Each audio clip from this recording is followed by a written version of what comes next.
OTB AM. With Gillette, put your best face forward with our new and improved razors. Bang on 7:30 this morning, you're very welcome along. It is Wednesday, the 17th of February. I believe it is a Wednesday. It is, because yesterday was Pancake Tuesday, Eoin. How are your pancakes?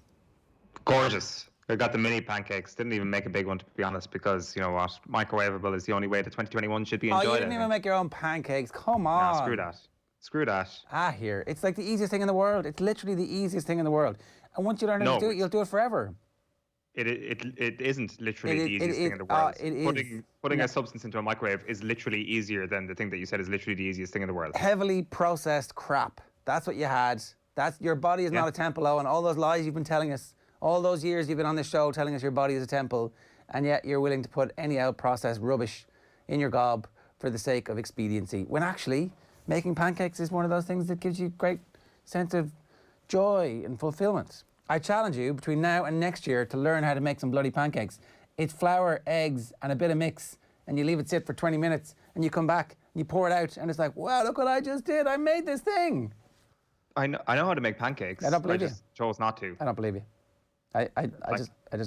It's remarkably easy to make them. Also, I saw those pancake pans going cheap in Aldi yesterday, the ones with the roller and everything like that. So I looked at it and I was like, I can absolutely bring my talents to today's day and today's occasion.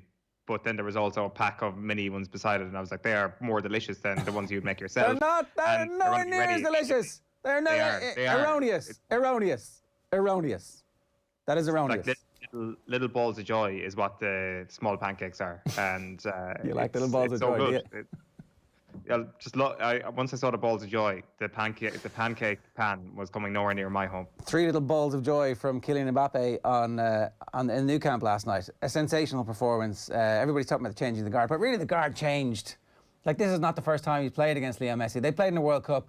This guy, it's Kylian Mbappe's world, and we're living in it. We've been watching the slow diminution of Messi from world's greatest current player over the last couple of seasons. And it was interesting because we'd Philippe Auclair on the show a couple of weeks ago, and he was like, yeah, Mbappe's form is not amazing. But last night was one of those all-time great performances where suddenly his transfer fee doubles. Galactique is the front cover of L'Equipe, and that screen grab that is doing the rounds, and it's Piqué who's holding on to him. Old man Gerard Piqué, who shouldn't even been playing in the game because he wasn't fit. Ronald Koeman takes the gamble to play the old guy. He's got the nous. He's been around. He's seen the world's best players. He's trained against Messi every day. He knows what to do. No, he doesn't. Swatted aside, as if it was me out there. Swatted aside, ambling around, rumbling around with many of my homemade pancakes in my belly. Kylian Mbappe has got not only the greatest player in the world tag right now, he's got the Michael Jordan level of the world is against me. Mauricio Pochettino after the game yesterday said, yesterday at training, he asked me how many times I had won at the Nou Camp. Once, I told him. He replied to me, tomorrow we are going to win a second time. And this is the confidence that Kylian Mbappe brings. He's like, I'm going to knock down all your records, Mr. former Tottenham Hotspur coach. You're playing with the big boys now. He's just absolutely phenomenal. People might have seen it a few weeks ago playing in Ligue 1. I think it was against Marseille. I'm probably wrong. When he was defending a corner at the back post, and 10 seconds later, he had put the ball in the back of the net. Mauricio Pochettino got a lot of credit for it, but it helps when the person who's defending your corners and turning defence into attack is like the Roadrunner, and he is just outrageously good.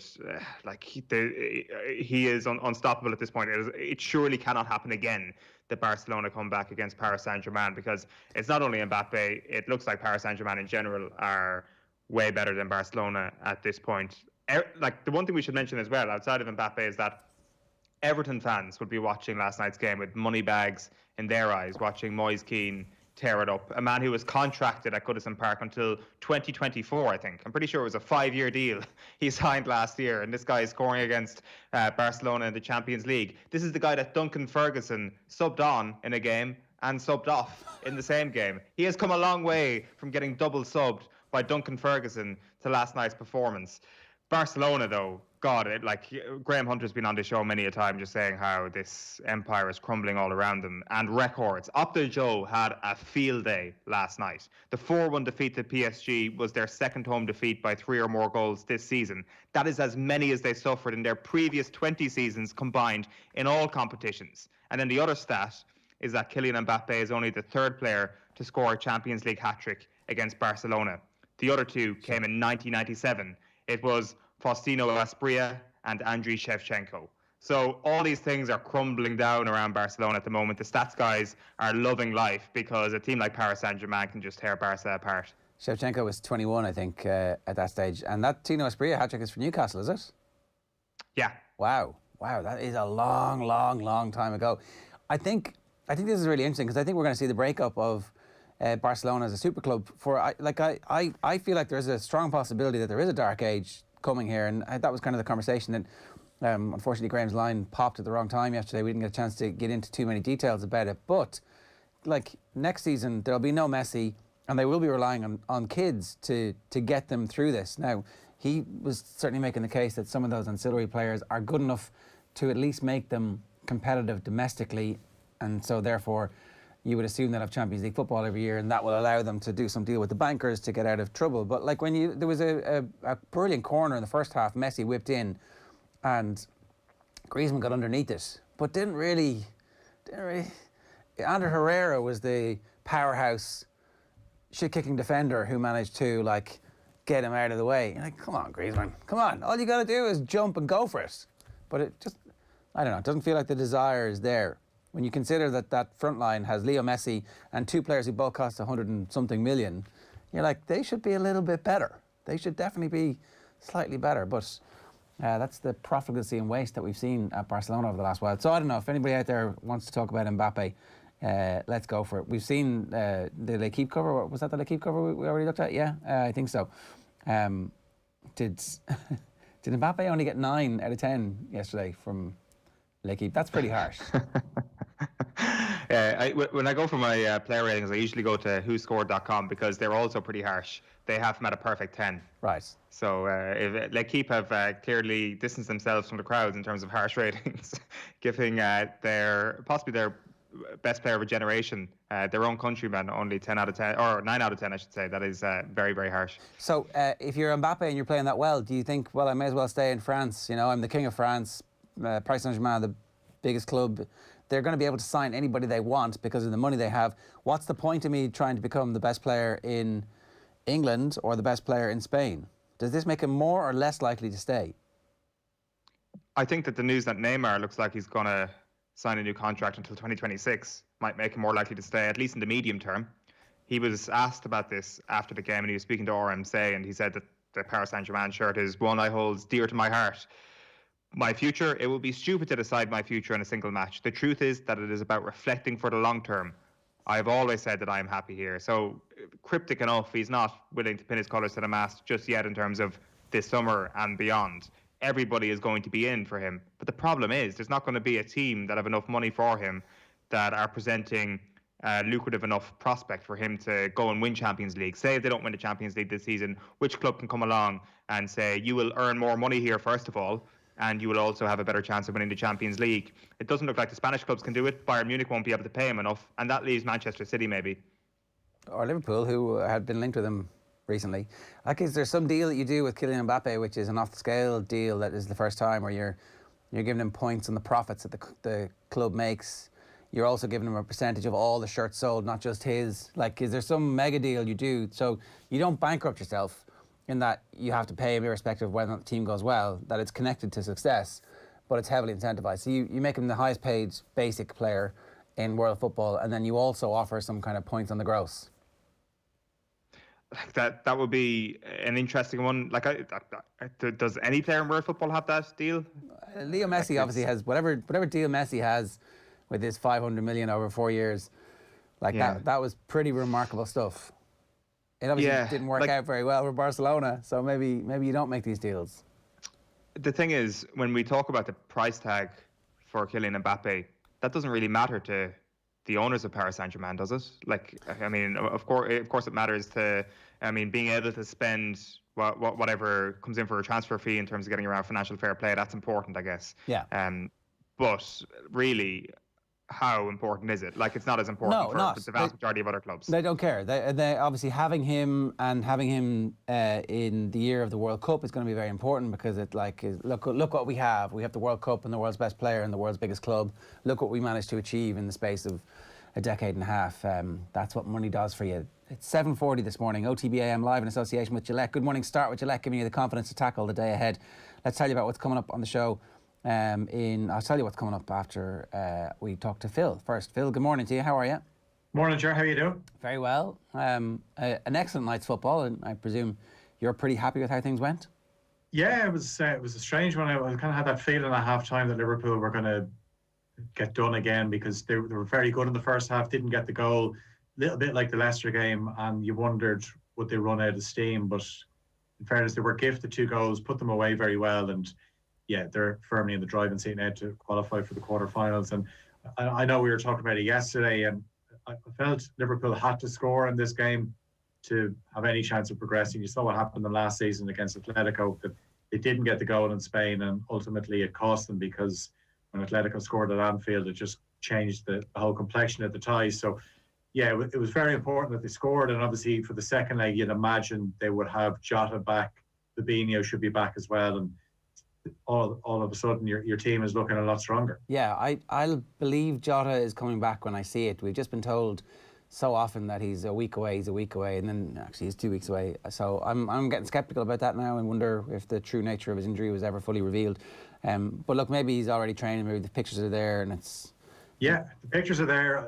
Obviously he's not in the group training sessions, so that would suggest he's a little bit further away. I know Klopp said last week, or even the other day, talking about Naby Keita being very close to coming back, and he had said a couple of weeks ago that Jota was a bit further away from it. So yeah, he doesn't have that track record of a lot of injuries, so you'd imagine as soon as he's back, then that should be it. But with Liverpool, you just don't know, because every time Klopp has a press conference and he's asked for an injury update, yeah, you kind of almost have to put your hands over your ears, because you're afraid of what he's going to say.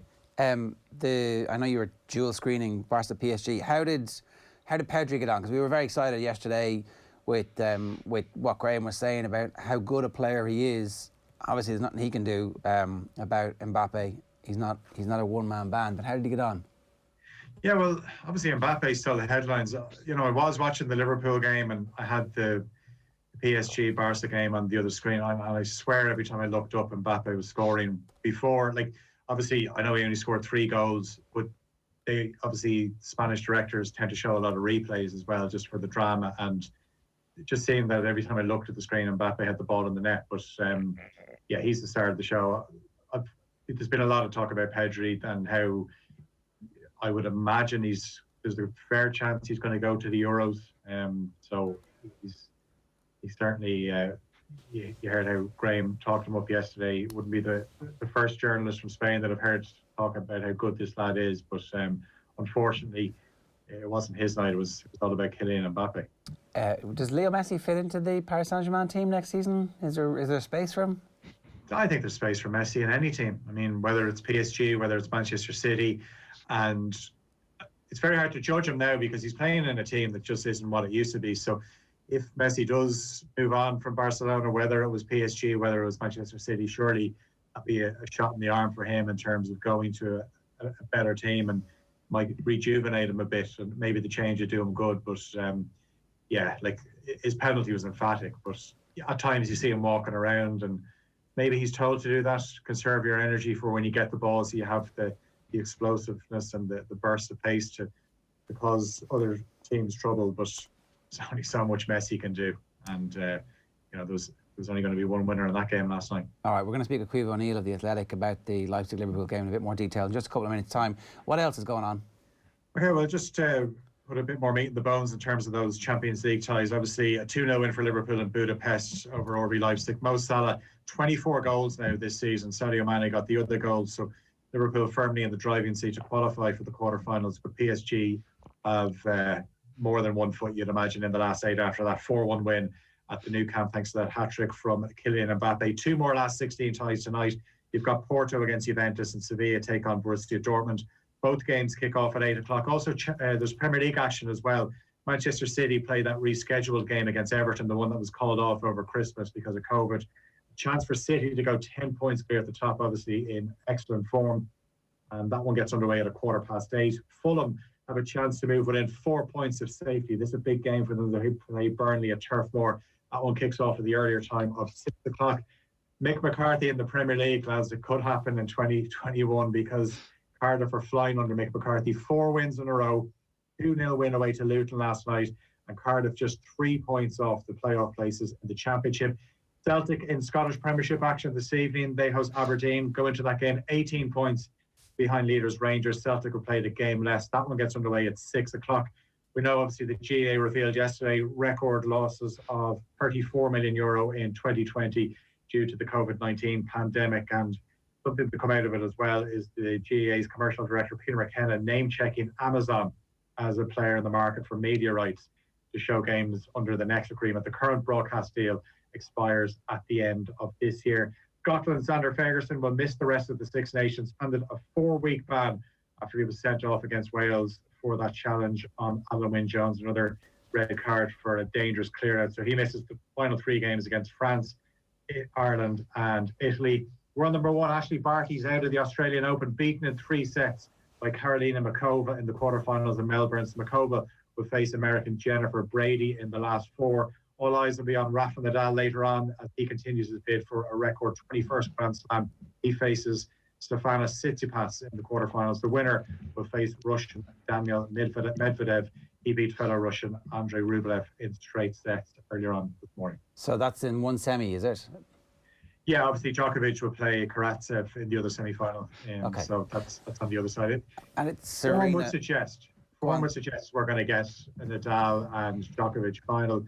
And Serena Williams is obviously playing Osaka in the semi-finals, which that's a much tougher assignment than playing Halep yesterday. So I think Osaka could actually beat Serena. Well, that's, we'll talk a bit more about Colm Boohig a little bit later on about the tennis too. Do we deserve Djokovic, Nadal? Is that where we're at in the world at the moment, that actually all this pain and suffering might be relieved for 3 hours on Sunday?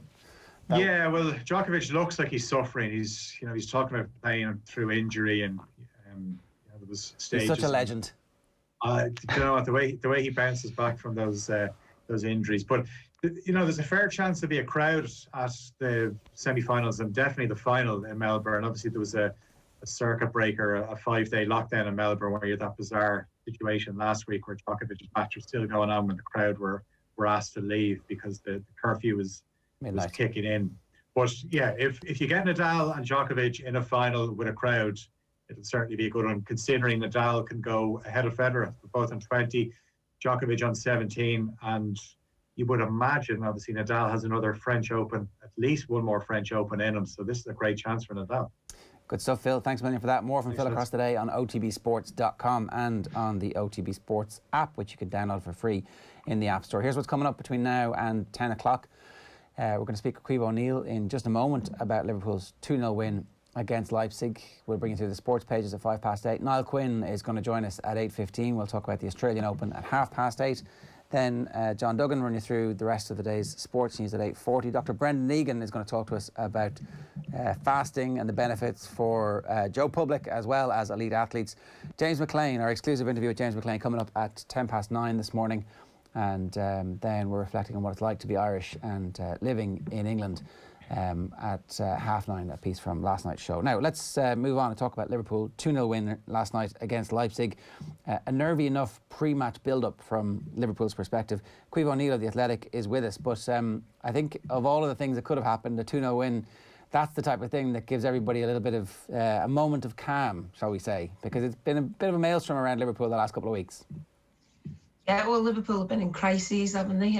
I think that was just, a really important win for Jurgen Klopp and his team. They showed real togetherness and they got the job done. It's only the halfway stage. You still got to win the second half of the tie.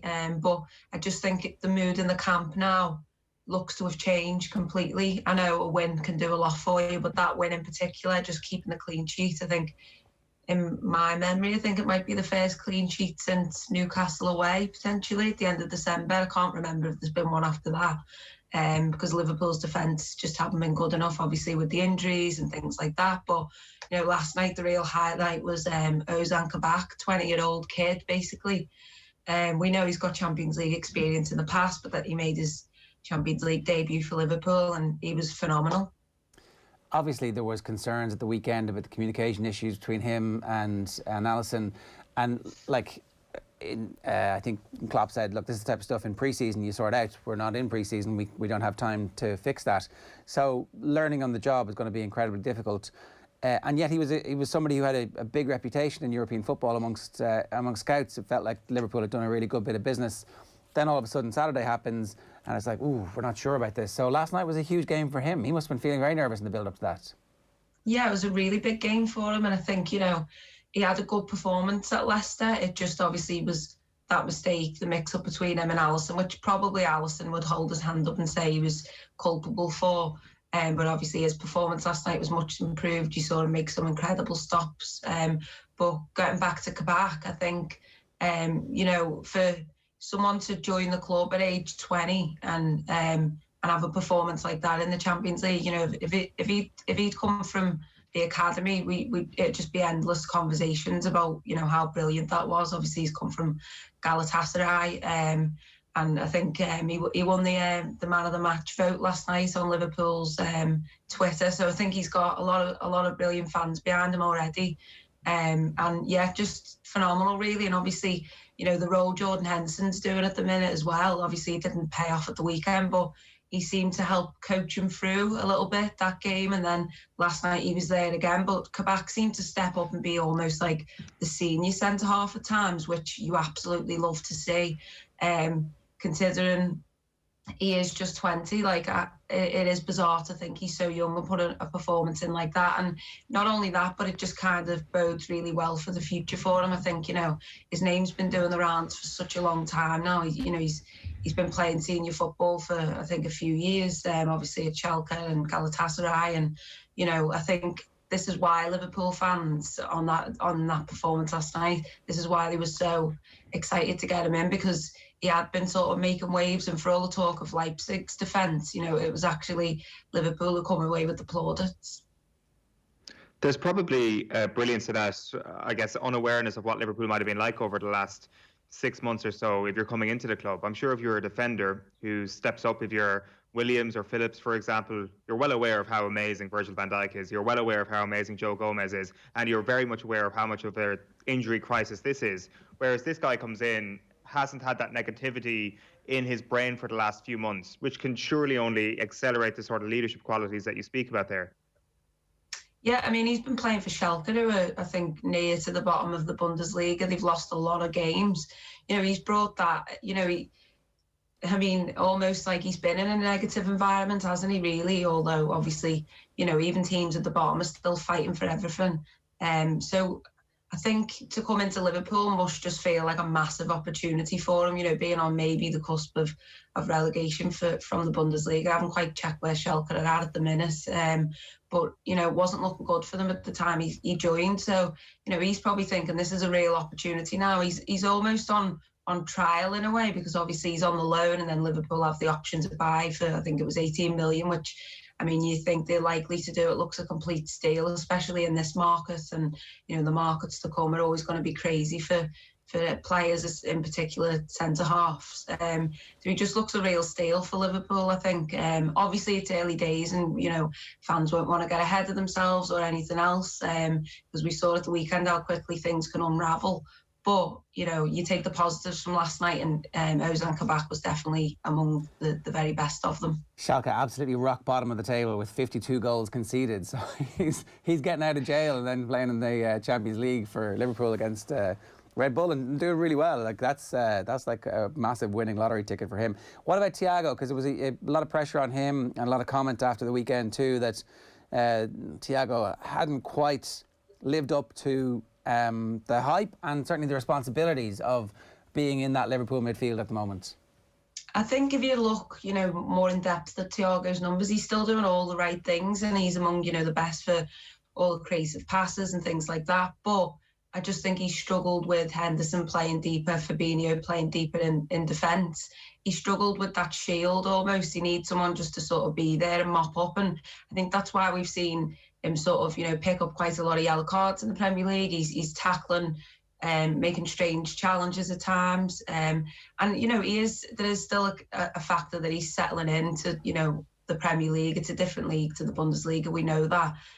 Just to Liverpool's pace, and sort of obviously, he expected to come to Liverpool and have and work alongside Henderson and Fabinho in midfield, and that's not quite happening for him at the minute. But I thought last night was a real improvement in performances, and I know it was obviously played in Budapest, but it's almost like he needed to go back to Germany in a way just to reset. I don't know, his chakras or something. I just feel like that was his performance, where it was like, okay, I've played against you before, I'd probably beat you a lot of times in his time in the Bundesliga, and I just feel like he looked confident every time he sort of went to make a challenge, and the game felt very much at his pace. And this is why he was one of the best players as Bayern Munich won the Champions League. I think he's a real asset for Liverpool to have, particularly when they play in Europe. And I think those performances will start translating to the Premier League. It's just a matter of time. Obviously, he joined Liverpool. I think there was he had COVID, and then he had the injury. I think all that kind of upset, what he would have just loved to slot in. And obviously then Van Dijk gets the injury and things just completely change for him. But, he looked really positive last night. And I think, moving forward, he'll just keep on settling in. The Champions League is going to be something that Liverpool fans are going to pin their hopes on now over the next couple of months. Is there a reason, Caoimhe, why they managed to get to back-to-back Champions League finals before they actually won the Premier League? And is there something in that confidence that you speak about when it comes to a player like Thiago that allows them to be a really good cup team when it really matters?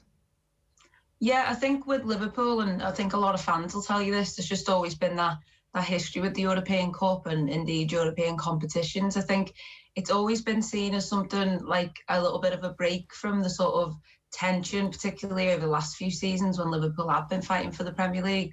I think it's been a little bit of a break from that, and also just where Liverpool can be free and sort of just go for it. And I don't know, it's always felt like the Champions League's Liverpool's sort of bread and butter. We know they didn't play in it for such a long time, but since they've come back, they've been, among the best teams, haven't they? And I just do feel like sometimes it's like a little bit of a break. I don't know. I know fans will be missing it a lot this year. And, when that second leg ever comes around and is played at Anfield, I think, fans would have loved to have been there. And Liverpool may struggle in terms of, in further down the line if they are to go through to the last days, with the fans not being at Anfield. Obviously, we know what a miraculous place that is when it's full. I think it's a special relationship Liverpool have got with the European Cup, and we saw Klopp's Borussia Dortmund side always have a lot of fun in Europe, and I just think that sort of has really sort of transferred well to this Liverpool team. And I think fans will be made up with that, because European football, Tuesday and Wednesday nights, that's when you want to be watching your team do the business.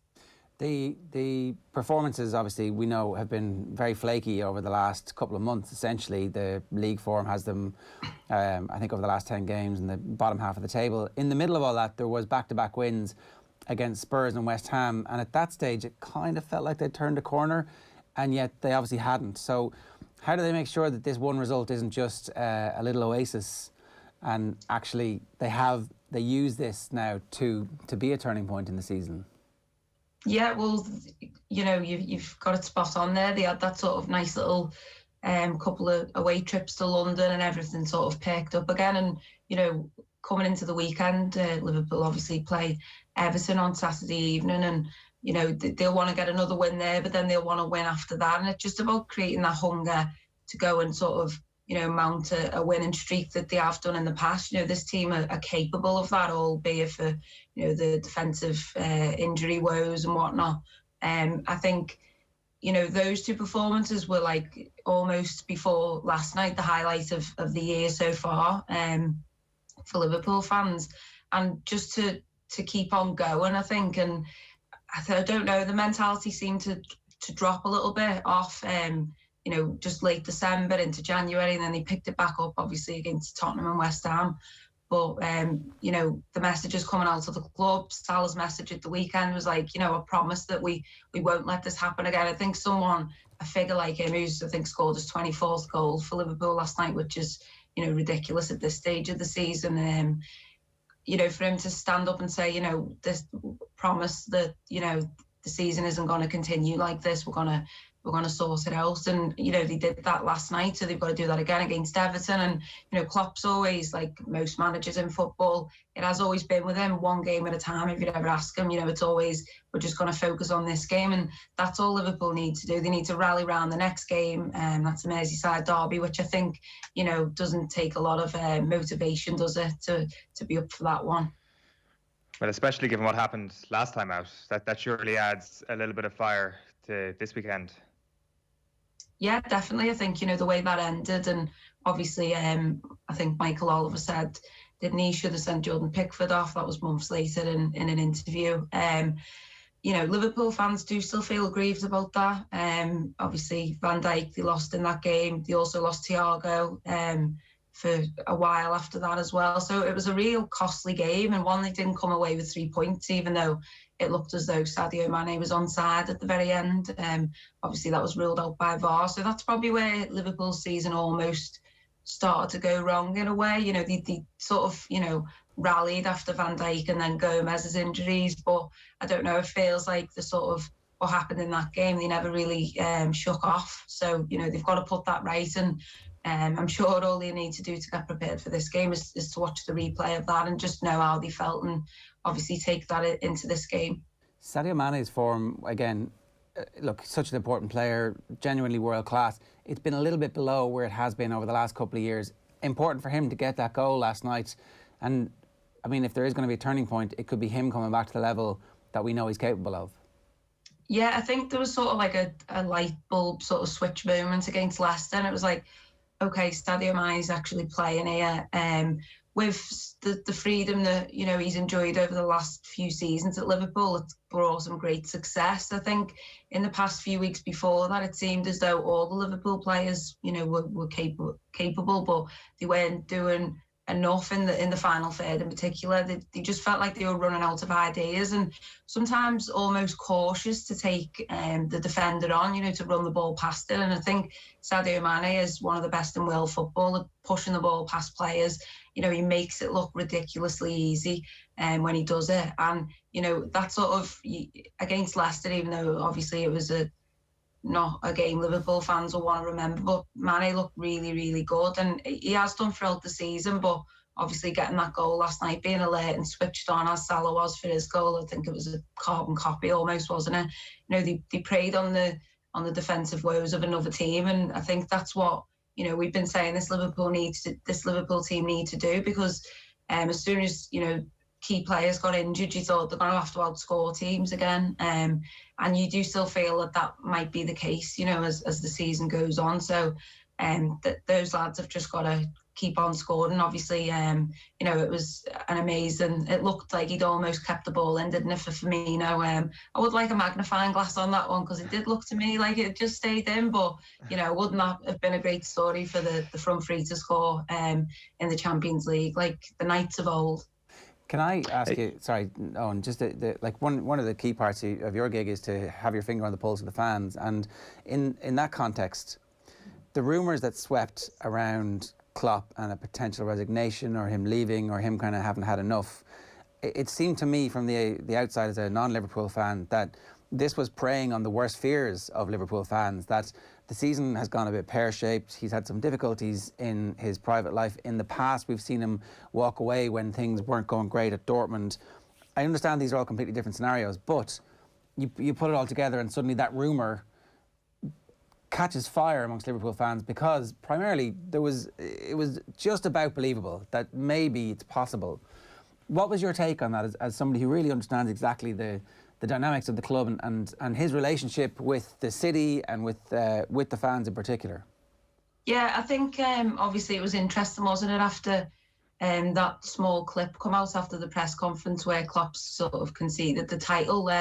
You know, it was a cold day at Leicester, and he was sort of, you know, sniffing a little bit, and, you know, his face didn't look, as he said, you know, he his beard's getting a little bit greyer. That's what he said in his press conference. He weren't looking his best, but I think, that clip sort of done the rounds then on social media, and it kind of looked and was presented in a way that, Jurgen Klopp sort of had enough, but that wasn't the case. He said he's full of energy no matter, what that clip sort of said.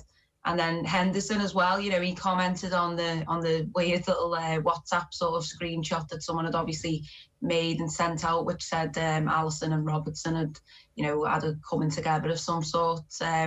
These things are always going to happen, I think, when Liverpool lose or whatever, whether it's rival fans, whether it's fans who are just unhappy and, they put out those sort of negative vibes. And then, it's kind of social media is an avalanche, isn't it? We know this. It's everything that gets put on there has the ability to just, go viral, basically. And that's sort of, I think, what we saw on Saturday night. I mean, I got a call off my sister saying, "Is Jurgen Klopp still Liverpool's manager?" And I was like, "Of course he is. Like, what are you on about?" And she was like, "Have you been on social media?" And I'd actually just took I took the night off it after Liverpool got beat. I thought, I'm staying well away. But I had a little look, and the only thing I could see on there from the people that I follow was love for Jurgen Klopp, and a lot of people just coming out and saying, what an amazing manager. And I mean, he is Shankly-esque in the minds of Liverpool fans. He'll always be up there. There will be a statue one day outside Anfield of Jurgen Klopp. He's, his stature is just unbelievable at the club. The fans absolutely adore him, and I don't think that'll ever change. I think obviously what he's went through in his personal life is, really, really sad. And the fans are there to support him. I think you saw that sort of makeshift banner outside the Kop on, I think it was Sunday after the game, maybe. Fans had sort of, put Jurgen Klopp, you'll never walk alone, and there was some flowers there and stuff like that. And, Liverpool fans will always support Jurgen Klopp. There's absolutely nothing there. And it was nice to see him come out and say, I'm full of energy, and for Henderson to say there's absolutely nothing going on other than, the bad results. And, they put that right last night. And although Liverpool fans can't be there in the ground with them, they're right behind Jurgen Klopp and these players because, if you could have said 5.5 years ago, Jurgen Klopp's going to, win the Premier League and the Champions League and take you to finals galore, then Liverpool fans would have snapped your hand off. But not only that, the way he sort of embedded himself in the city and the culture and everything else, and brought players to Liverpool that also, embody that as well. And I think, they're going through a rough time, but I think, they're not going to walk alone, are they? No, and results like last night will definitely help as well. Caoimhe, great stuff. Thanks a million for that. Cheers. Thank you. It's Caoimhe O'Neill there. You can read her stuff in The Athletic. Now, it is 8 minutes past 8 this morning here on OTB AM. We've got a brilliant show lined up for you still to come. This hour, we're going to bring you the very latest from the Australian Open. We're also going to speak with Niall Quinn. After 9, Ireland and Stoke City midfielder James McClean joins us here on OTB AM for an exclusive interview about the sectarian abuse and death threats that his family have received. We're going to take a quick break. We're back after this. AM on OTB Sports Radio, Ireland's first and only sports radio station. Off the ball. I guess I was that bit younger in your Premier League days. I didn't realise the Irish accent had survived this much. I have to crank it down a bit with English people. And when I first started on Sky TV, they were very, very conscious of certain words I couldn't pronounce. Words with TH in it I found very, very difficult, so I'd have to practice. I'd be dreading them say, was it a Thursday match and whatever, and they were trying to explain to me there was a H in the word Thursday and it wasn't TURS. Off the ball. Weeknights from 7 and weekends from 1. This is OTB Sports Radio, live 24/7 on the OTB Sports app. Calling all builders, joiners, plasterers and dryliners. Need advice on the right materials for the job? Consider it done. You need them on site and in your hand. Consider it done. You want access to over 10,000 products from the leading construction brands without having to start up the van. Consider it done. There's another way of doing things. E-Tag. We talk with you to solve your problem and deliver what you need directly onto site. No second guessing, no seconds wasted. Click etag.ie. Check out the Boyle Sports app today for details on which football match is getting the no-lose treatment this week. Plus, study the form with our Racing Post Spotlight before watching the action with free live streaming on all UK and Irish horse races. See the Boyle Sports app for full T's and C's. Boyle Sports. This is betting. Gamble responsibly. See gamblingcare.ie 18+. OTB AM. With Gillette, put your best face forward with our new and improved razors. 10 minutes past 8 this morning here on OTB AM. You're very welcome along. If you've just joined us, 0879 180 180 is the number. That's the WhatsApp number you can get us on. You can always leave a comment on the YouTube stream. We'll get to all of those a little bit later on as well. I want to show you what's on otbsports.com this morning. The anti-Irish sentiment in Britain, Ardal O'Hanlon and Enda Brady on their experiences. Willie Mullins withdraws Benny Dieu from the Cheltenham Festival, and Damien Duff gives cryptic answer over his Ireland exit in January. I just want to play a couple of quick clips here. There's one from the GAA Director General Tom Ryan on why a lead-in period is needed before the league and when they get permission to resume games. If we're clear to get back playing, clearly there's a lead-in period required, and players and managers and everybody, they're going to need a period of time to get back up to speed with things. I don't know what date anything that is announced would be effective from, but clearly we'd have to allow for a period of time thereafter. So it would depend on, Michael, number one, what date it's effective from, and number two, the extent that we can or should allow a period to get back up and training. Like one of the interesting things from last year was, and Jerry will probably talk about it and he knows more about it than me, but one of the things that maybe we didn't quite get right last year was maybe we rushed back a little bit in terms of the training effort that went in both club-wise and county-wise to get people back on the field, and we saw that manifested in, like, unbelievably, even though the playing season was shorter and more truncated, we actually had more player injuries last year than the previous year, and more injury claims and so on. So there's an argument for when we get the green light, we'll still be careful and we'll still be cautious about it, because there's still what that will mean is a huge burden of responsibility on us too to make sure that we do the thing right. Do you remember last summer when we got cleared to go back playing club games? We actually waited a little bit and we didn't go back for a couple of weeks, and we got a bit of, like, that was a difficult period, but I think it was the right thing to do, because there was a huge amount of preparation and groundwork needed to go in to make sure that when we did go back, we were doing it properly. And I'm not saying it's going to be exactly the same this time around, but it's not as simple, Michael, as flicking a switch and as soon as we're clear to play, the very next day we're back out playing in the league. It's not as simple as that. That's the Director General of the GAA, Tom Ryan. The Finance Director is Ger Mulryan, who you heard referenced there. He's talking about the costs here of running a 5-month inter-county season, and also how prepared they are for another year of record losses.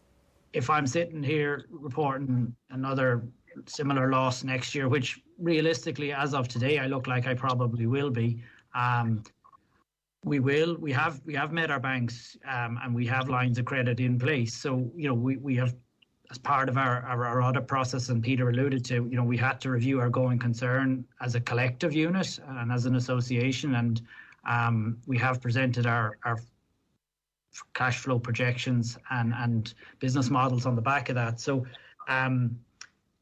we are comfortable we will be able to continue for the foreseeable future. That is up to the 12 and months and beyond.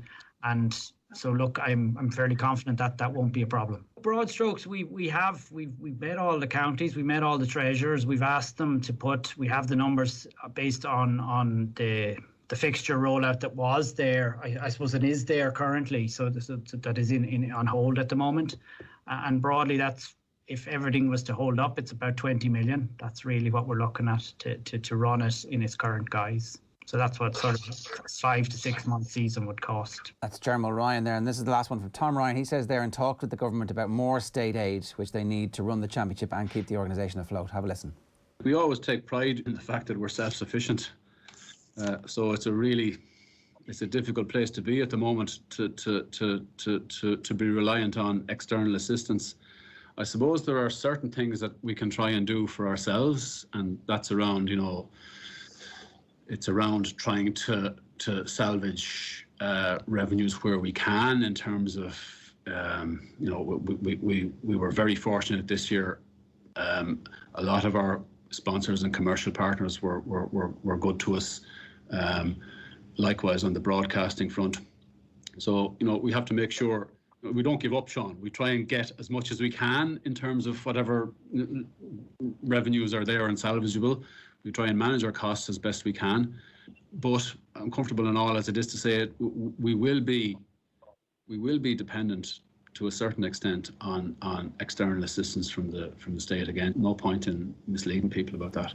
Yeah, so brutal honesty from the GAA there. We'll talk a bit more about that a little bit later on. Loads of other stuff too, Amazon potentially being in the market to broadcast live games as well as Sky instead of Sky, as well as RTE instead of RTE. Who knows? We'll tease that out a little bit later on.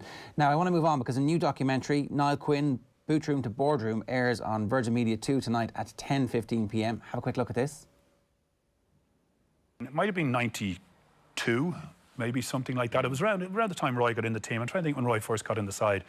And we went out to play in a tournament. We didn't quit ourselves very well. And we went on the beer for a day and a half afterwards. And some of us were late getting back to the bus. And Jack had already gone to the airport and left Mick in charge. And Mick, as we got on the bus one by one at the head office, even though he was a player, how dare you? You're a disgrace. You should know better, Niall Quinn. Who do you think you are coming this late? Ronnie Whelan, who do you think you are? And then it came to Roy, and Mick just went, first trip, disgrace. And Roy just went, first touch, disgrace. and the whole bus went, oh my God, that's the most incredible comeback I've ever heard. And you were kind of rooting for him in one way. They were all great friends of Mick, but it was, wow, this bloke's afraid of nothing. Niall Quinn, Football Stories, tonight on Virgin Media 2 at 10:15. Niall, good morning to you. How are you? Yeah, hi Jerry. All well, thank you. This is kind of the modern day equivalent of This Is Your Life in the Big Red Book. No live audience, obviously, but at this moment, looking back, is it nice to sit back and relax and not be involved in the maelstrom of everything that's going on in world football? Well, I keep a close eye on things, and obviously I'm working with Virgin Media, so I'm heavily involved now in the Champions League again. That's up and running, so football is still flowing, from me, and I take sort of a lot of it in all the time, and I keep a close eye on how things are going. You heard the GAA there; it's the same for the FAI. Football is in a difficult place. We know that. We understand that the problems the FAI have had over the last couple of years, and the future is going to be hard fought, and it's a tough place to be. So I haven't walked away from that entirely. I keep a close eye on things, and in doing this particular documentary or series of interviews, I'm very apprehensive to do that. But I suppose now that it was done and complete, and I look back, it's been kind of good in lockdown to look back on the length of my career in some ways. What's the word? Therapeutic, I think, is that the word I would use, that I kind of scratch my head because a lot of the 1990 stuff was shown during lockdown, and sometimes personally I'd kind of forgotten the impact of that, and when it came back, it's kind of comforting to know that we made a bit of a difference in the country. So from start to finish, football has been very important to me, and I'm obviously rooting for football in this country to come out of its not slumber, it's anything but a slumber, but to come out of its difficult problem period that it's in right now, and I think there's good signs there. I might talk to you about that in just a moment. Just on the making of documentaries, do you ever wish there'd been a Sunderland Till I Die being made about the time when you guys took over at Sunderland?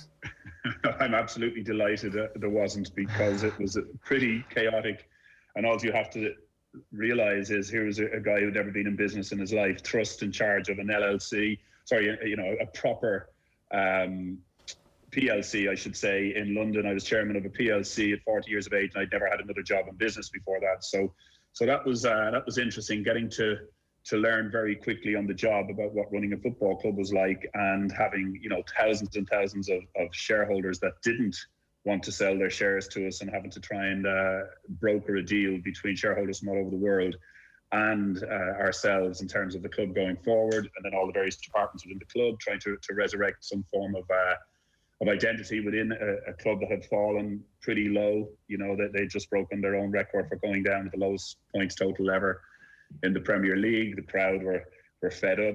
They just made 70 or 80 redundancies before we got there. And, if somebody had been around to watch the chaos that was ensuing and that, I'm not so sure I would be walking down the street, sticking my chest out these days. I might be still hiding. An incredible learning curve, right? Do you ever wish now that you get the opportunity to put that back into specifically an English football club, or is that aspect of your life completely gone? I think it has completely gone, because I would have had a few offers to go in and help at clubs in the UK, which I didn't take up. I just felt so committed to Sunderland at the time, and I don't know whether maybe the GAA in me and my family, having put all that effort in, I was never really, I felt, or I never felt the urge to say, okay, I'm good at this, I'll go and do it at another club. I had 6 years of it. It was pretty hectic stuff. I made a lot of sacrifices family-wise. I missed the important years of my children growing up. They were here in Ireland. I was getting home Saturday nights. I'd have all day Sunday on the phone, so I was of no use to them here really at all. And then I was on the red eye Monday morning first thing. I mean, I did that for 6 years, and I think come the end of it, I was tired of it. I mean, there's a number of things you'd have to consider to go back in and do something as dramatic as that. But it was easier for me to go back and do TV 2 or 3 days a week than it was to run a football club. And it's getting more difficult, as you know, notwithstanding the mad times that the pandemic has leashed upon sport. But just in general, the way football has gone, the guys at the top have a lot of the pie, have most of the pie, and it's very, very difficult to make that journey again that we did, say from Championship club and a club dispirited going nowhere to get back into the Premier League. There are clubs doing that now with billionaires in charge, spending millions upon millions to do that. So we've probably got in before the gold rush.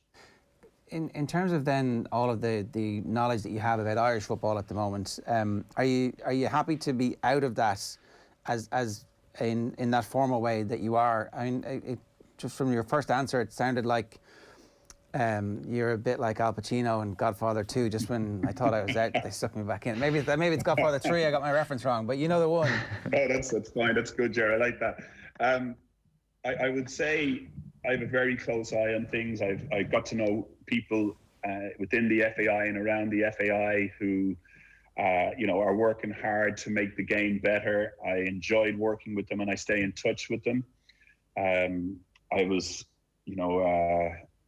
pleased to see some publicity today around the potential of football in Ireland getting some of the betting pie that representations have been made by the association to maybe attract more revenue from government taxes on betting, which I think are due based on the fact that so many people are betting on football.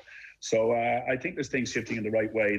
Probably the bit that I'd refer to the most on this would be Minister Chambers last week, or just maybe 10 days ago, letting the public know that he would be supporting the League of Ireland.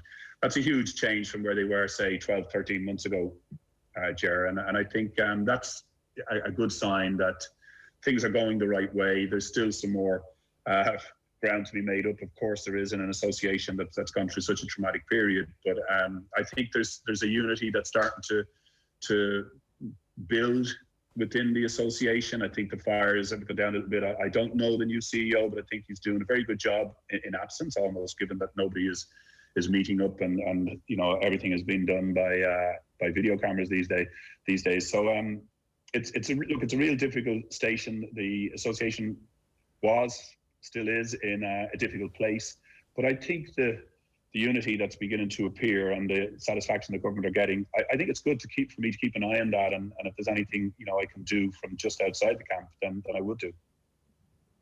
Was being inside the camp more of a challenge than you thought it would be, Niall? I think so. Yeah, there was a lot to get right, and so many of the constituents of Irish football were flattened, and there was anger in the air. There was a number of areas that I hadn't realised that they had been hurt so much by how things had developed at the end of the Delaney era, and say when we come in, and the fear that was in the air. And I went on as many working committees as I possibly could. I think I was on about 14 at one stage. It was all in, okay, it was lockdown, so I was doing nothing else, but it was quite an intense time, and really, in a 6-7 month period that I was there, you don't get to sort of get everything sorted in that time, but what you do, you get to see what's wrong and what needed help, etc. And I think the fact that Jonathan Hill's appointment comes with with no links to any particular part of the game. I think it's a good thing that will enable him to gather the game together and make it fight as one for its future. And I think that's the most important thing. I think Roy Barrett and the board, both the new incoming board members and the football people, as we call them, who make up that board, that over the next couple of years that they can find a pathway that's aimed for together. The association needs that, and I think there's signs that that's happening, and I wish them well. And in particular, listening to the GAA, they're talking about the resumption of play with them. I really hope the League of Ireland now gets itself the funding and support it needs, and that it can go and have a successful season. When you say there was fear in the air, do you mean over job security? Do you mean over clubs potentially going bust? What was the biggest fear if you had to put I think every constituent, was pretty upset and worried. A lot of fear in the air. So, if you take League of Ireland clubs, the uncertainty there, particularly throw the pandemic in 4 or 5 weeks after we went over the line, and you can kind of see what that might have been like. And trying to bring that into a position where, the league could start again. I mean, we kind of led sport in many ways, working with NFET and, making sure players were tested. Our players were tested before any other sport. And we tried very hard to get a confidence that the league could be completed, and it took a while, and it took some convincing of various departments in sport itself, whether that's Sport Ireland, whether it's the government itself, that it could be supported, and we got the go ahead to do it. So that was good. People were worried, clubs were worried that we'd fail, but it came off okay, and it was a good start. And that's the League of Ireland area for you. Then you had the the other areas of the game, the jobs, the day-to-day jobs in the FAI. I think that was a huge one for us. There's just over 200 people working in the FAI. In the week and the run-up to Christmas, 13 months ago, there was an announcement made that job cuts were inevitable.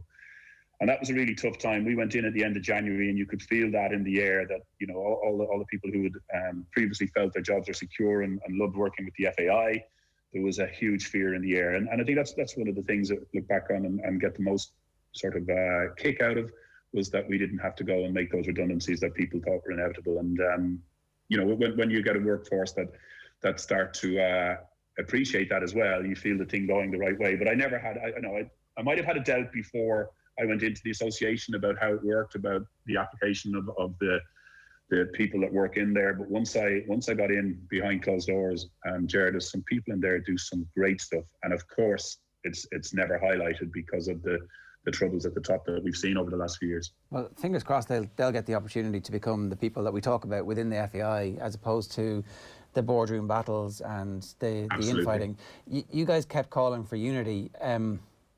Obviously, that was a loaded thing, because you felt like there wasn't enough unity, and you still see leaks. It's a very leaky organisation, from the national team all the way to the boardroom. What could potentially fix that into the future? Is that about actually having a shared vision, and then it's harder for people to rail against that because it's an intelligent, well-articulated vision that everybody understands is where football needs to go?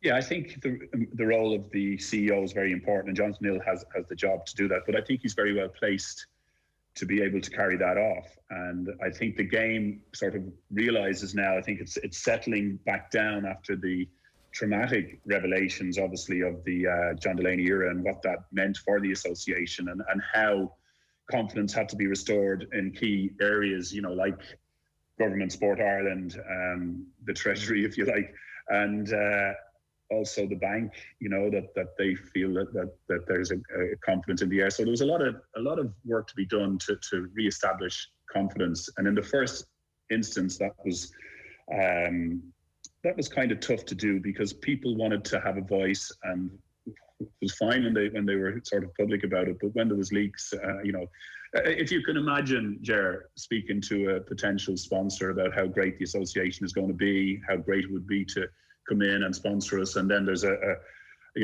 sledgehammer of an article in the paper literally when you come out of the meeting, and they ring you back and say, okay, we'll give you a call if we're interested. That's just a snapshot of some of the things that can happen when we have that sort of disarray, for want of a better word. But I already see it changing for the better, and I think There's some great people all around the game, not just those 200 people I told you who work day to day, but on the edges of the game and of the full-time association, there are great people out around the country that it was difficult to hear them during the pandemic. It's not as if we go around the country and hold meetings and pull the sides together. There was so much just trying to survive, make sure that the confidence was there. I mean, government didn't put any money in for a long time. I think everybody thought they did a deal on the steps of the offices of the Minister for Sport way back 12 months ago. They didn't. They agreed, they signed an MOU, and a lot of work had to be done to get to the point where they would start funding again. And that sort of started to happen around midsummer. So that period of time when we had doubt in the air that the money was actually going to come, and we had to fulfill obligations to the government and to Sport Ireland, and try to pull the game together. That was difficult because the game was saying, hang on a minute, we need to be treated properly too. So there was obviously going to be, obstruction in some ways. But yeah, the leaks are tough to take. You'd question anybody who's sort of giving out these leaks as to their motive. But I think it's eased. I think it appears to have settled, and I think Jonathan Hill has done very well to this point, and I think it's in his hands now to carry that on and make sure that the unity is there. I really hope it is. It'd be great for Irish football. And when you stop and think about it, the constituents were very angry and have a right, I'm sure, to have acted the way they have done, and want the best for their particular constituency. It will be achieved better with unity, and I think the right man is in there now to attract that unity. Yeah, fingers crossed, because obviously football, it's not just good for the Football Association, it's actually good for the health of the country and for participation levels in sport, and it's a million different things as well. Entertainment and escapism, which we all need a little bit of. There was one other thing I just wanted to ask you about before we wrap up. We have James McClean coming on in about half an hour's time, and James has been very public about the issues that he's faced living in England as somebody who is Irish and who has very calmly and rationally explained why he won't wear the poppy. And that kind of story didn't seem to cross over into the mainstream until actually his wife issued a statement and went public with the difficulties that they now face as the parents of young kids who are beginning, as we all know, your kids will read your phone and they'll read whatever's on the TV, and they're just bundles of curiosity, as they should be. And they're finding out stuff about their dad getting death threats, or somebody saying that they're going to burn their house down. And the FAI have come out and offered support, and finally the PFA have offered support as well. Just interested in your take on this as somebody who has a very close relationship with loads of different clubs and football fans in the UK. Is it getting worse? Is it? Am I wrong about this? That this is actually cresting to a point now where that division, it's more difficult now? I don't know. Is it specifically with James because of his nationalistic identity? I don't think so. I think it was around in the past, and I'll refer to my own experience of it in a second, but I think social media has really just sort of tsunamied the issue into being, and issues like that. I mean, we saw, racism issues and Ian Wright that he suffered recently playing itself out, and there's a lot of talk that the social media companies have to do more for the type of interaction on social media that I call them bigots or whatever that they do. It's tough. In my day it was slightly different. There was no social media, but I did get a visit from the chief of Durham Constabulary, who came to tell me that they had an active Combat 18 unit who they had got word were going to target me and the family at home. I didn't have a public audience to go and discuss that with, and thankfully I didn't. We dealt with it behind the scenes, and we were just careful for a little while, and it passed away. So there are things that have happened. There's a small minority of people who cause this issue, but they get such exposure now on social media, and that's why it's so difficult for James and his family. I've heard some argue that he brought it on himself. Well, in fairness to him, he has a right to feel the way he has. His upbringing would tell you that, and he made a point of letting people know. Most people have accepted that and admire him for it, but you still have that few that are making life difficult for him. And I'm delighted to hear that the PFA are coming and standing up to it and coming with support for him. Because they need to, really, don't they? Like, everybody needs to come forward and say this is completely unacceptable. Yeah, I think the fact that the platform is there for these people to make inroads and become sort of almost a part of an agenda, it's so attractive for them that, you know, that they take that opportunity, and of course it becomes so much more difficult. I mean, it was easy for me and our family just to take a bit of a gulp and get on with it. Nobody knew about our issue. And then there's other people, lots of other people, Irish people, other foreign people who've come to England who've suffered the same. But just the fact that these people can still get away with it, I do think the social media channels have a lot to answer for in terms of how they veto what people call, you know, the freedom of speech. There's freedom of speech, and there's you know, downright disgraceful behaviour, and I think there should be a distinguish between the two. Niall, how did the police happen upon your threat at the time? Because at the moment it seems very social media driven. Yeah, I was approached at the club and was asked would I set a meeting up with the Durham Constabulary. They've asked would I meet them, did I want to go into them, and they actually came to our house. And it was a little bit scary, you know, for them to say, look, we have you know, word that there are people who are setting up at meetings attempting to target Irish people. And I was also in the same parish, living in the same parish as Tony Blair at the time in his constituency. So they kind of factored that in and said, you know, they're trying to make a bit of noise about you, and that there could be, you know, some trouble ahead for you. But I turned down the opportunity to have protection, for want of a better word. And we saw it through. We were very rural, and I did kind of worry a little bit about Gillian and the kids at times. We were going away, staying overnight down the far end of the country or whatever.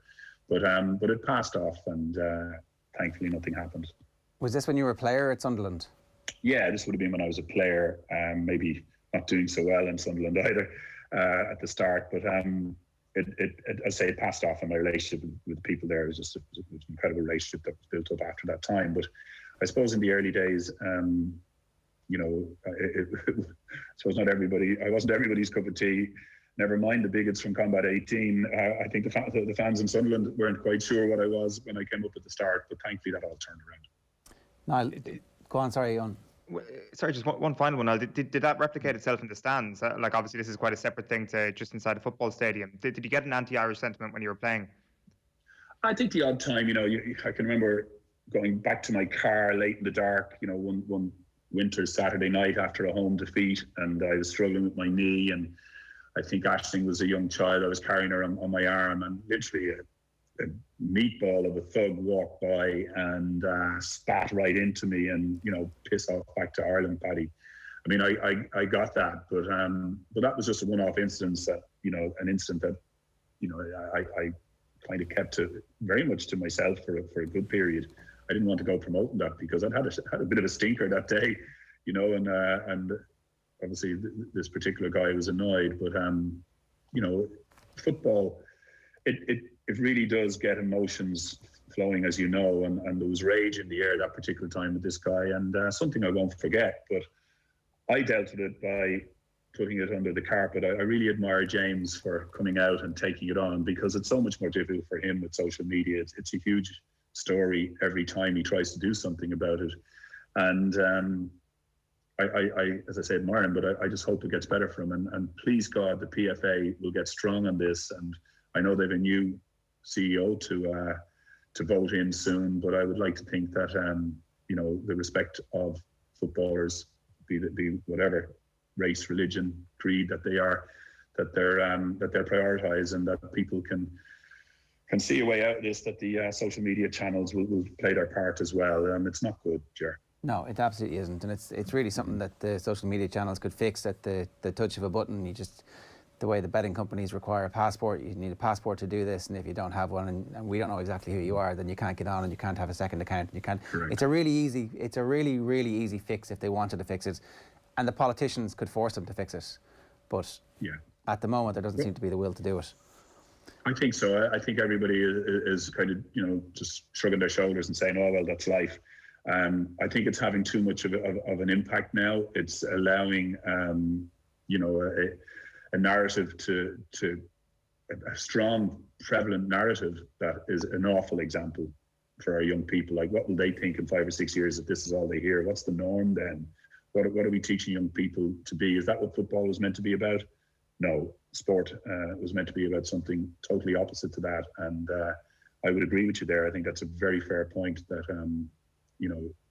holding people accountable and removing them should they not come up to scratch. Of course, that should happen. This argument for free speech and the masses being able to do what they want, I think we should look at it. No, great stuff. Thanks a million for joining us this morning. Thanks, guys. Pleasure. That documentary from Boot Room to Boardroom is on Virgin Media 2 tonight at 10:15. It is 8:40 this morning. Really amazing stuff. I hadn't heard any of that before from Niall about the active threat from Combat 18 when he was playing for Sunderland, or indeed the anti-Irish sentiment that he experienced being spat at. It's a pretty grim scenario. We'd love to hear from you this morning. 0879 180 180 is the number.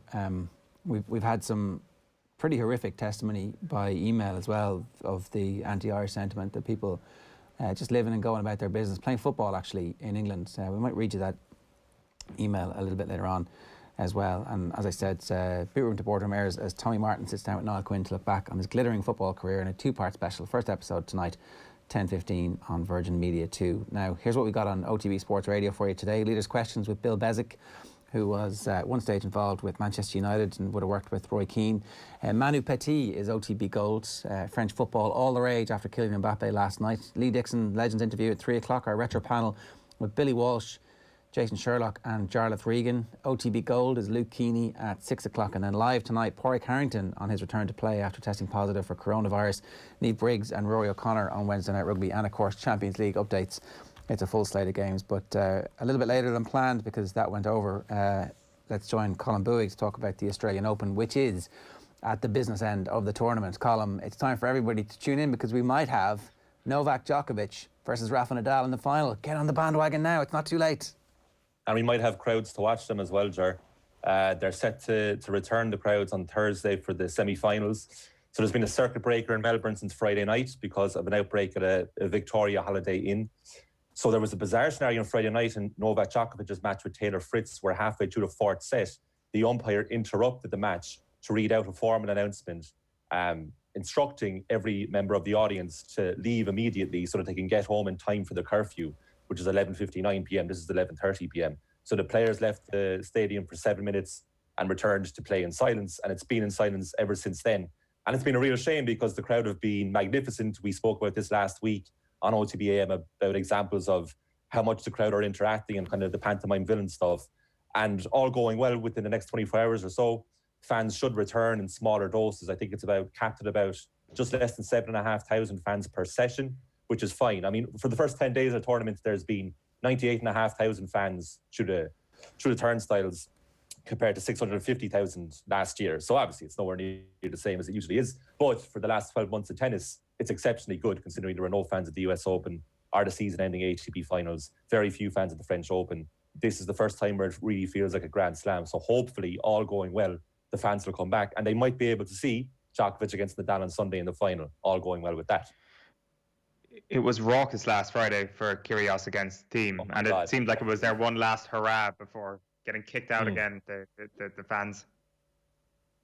It was incredible. I wrote about it for OTBSports.com. It was befitting of a Grand Slam final, not a first Friday match. And at one stage, Kyrgios, who was geeing up the crowd between every point and won the first 2 sets of that match against Thiem, he had to ask the fans to be quiet at one stage because they were just too loud. And it was played in the John Cain Arena. I was actually in that stadium about 7 years ago at the Australian Open watching Kyrgios. And it is raucous. It is unbelievable. It's a general admission stadium, so you can get in with a general admission ticket. And it's like a football match. It's the best way to describe it. It's the easiest comparison, and that's exactly what it is. And that's definitely when it peaked. And there was just some great moments. There was a definitely inebriated fan who was hurling abuse at Rafa Nadal between points, telling him to hurry up, flipping him the bird, and was eventually removed from the stadium, but took ages to be removed. Much to Nadal's amusement, the camera went on him, he was bursting himself laughing. He thought it was hilarious. That was actually during his match against our own Michael Moe, which he won quite comfortably. But the fans have really added to it, to the atmosphere, especially when you're watching it on a screen from the other side of the world. It means the world of a difference. But in the last 5 days, the tournament has still been very good. There's been some incredible upsets, which we'll get onto in a second. But with the fans back, it will just be unbelievable. And hopefully the raucous atmosphere will be able to return to the level it was last Friday. Okay, so that's the crowds. They've obviously missed some good stuff. They missed that row with Medvedev and the coach. He just started screaming at him from in the middle of the match. Yeah, well, it was the break between games when they sit down for 90 seconds, and they were fighting in French, actually, because Medvedev's fluent in French, and they were fighting about the game because Medvedev was finding it harder than he thought he was going to find it. And then at one stage, the coach just left. He just said, I'm just going to leave. It's just easier if I leave. He looked like he was banished. Like Medvedev was essentially saying... No, it was the coach's decision. Definitely, was it? Okay, I wasn't sure. He said that, said it afterwards. Yeah, because Medvedev was looking on incredulously as the coach left. Kind of, where are you going? I'm not finished with this fight. Well, you're not supposed to communicate with your coach, right? You can't. The rule is you're not supposed to be. You're not allowed to be coached from your box, or nobody in the crowd is supposed to coach you. Is that not is that not two-way street? Are you allowed to hurl abuse at random punter that you're obviously getting off on a little bit? Yeah, they're definitely leaving them off. I mean, that's exactly what happened in the infamous 2018 US Open final between Serena Williams and Naomi Osaka, when Serena was seen to be communicating with her coach, Patrick Machoglu, and that's when the umpire, Carlos Ramos, got involved, and the rest is history. But in this instance, it was allowed. There was this fight. I mean, there was no one else in the stadium, so you could hear it loud and clear, and it was a back and forth, and if you knew your French, you knew exactly what they were saying. Right. And then, lo and behold, the coach leaves. Okay, look, we've obviously gone over a little bit with Niall Quinn there because there was some amazing stuff coming out at the end of that. So let's fly through these. So that's 15 love. What's 30 love? Aslan Karatsev, lad. Who? 27-year-old, world number 114. He's come from absolutely nowhere, this guy. He barely had a Wikipedia page last week, and he's gone on to beat the 8th seed Diego Schwartzman, the Canadian hotshot 19-year-old Felix Auger-Aliassime from 2 sets down, and then in the quarterfinal against Grigor Dimitrov, former world number 3, he came from 6-2 down in the first set to win in 4 sets. Now, Dimitrov was 100% injured. He had a back spasm. He couldn't move in a 3rd and 4th set. So he only won 3 games in a 3rd and 4th set. So Karatsev had it easy. And if Dimitrov was fit, there's no way he would have won that match. But the statistics are unbelievable. I mean, this guy had won $618,000 US by this time last week in his total career earnings. And now he's set to earn at least $662,000 just for this 2 weeks' work. It changes his life completely. He's 27. He's not exactly a kid coming through. He's tried to qualify for 9 other Grand Slams. He's never qualified for any Grand Slam. This is his first ever Grand Slam. And in that, Karatsev becomes the first man in the Open era to reach a Grand Slam semi-final on his debut. And he's the lowest ranked player to reach a Grand Slam semi-final since Goran Ivanisevic in 2001 at Wimbledon. And we all know what happened there. So you never know. But Karatsev is now playing everyone's favourite, Novak Djokovic, in the semi-final, who Djokovic admitted afterwards had never seen him play before the Australian Open. Basically didn't know who this guy was. Nobody knew who this guy was. It's an absolutely incredible story. And he seems completely nonplussed by it.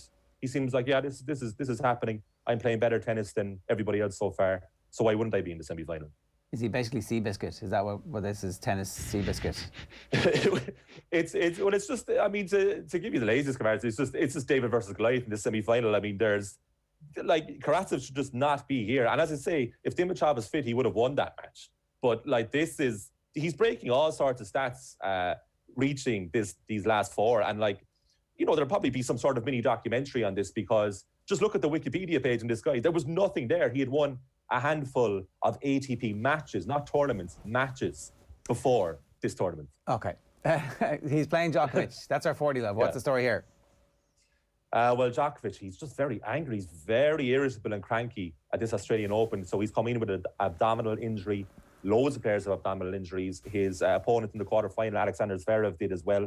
That was a really terrible, awful match where there was loads of errors on both sides. Halfway through the 3rd set, Nadal smashed his racket to smithereens in frustration, absolutely obliterated it. So much so that a ball girl had to come on with the pan and brush and sweep up all the debris before play could continue, which Djokovic insisted that would happen.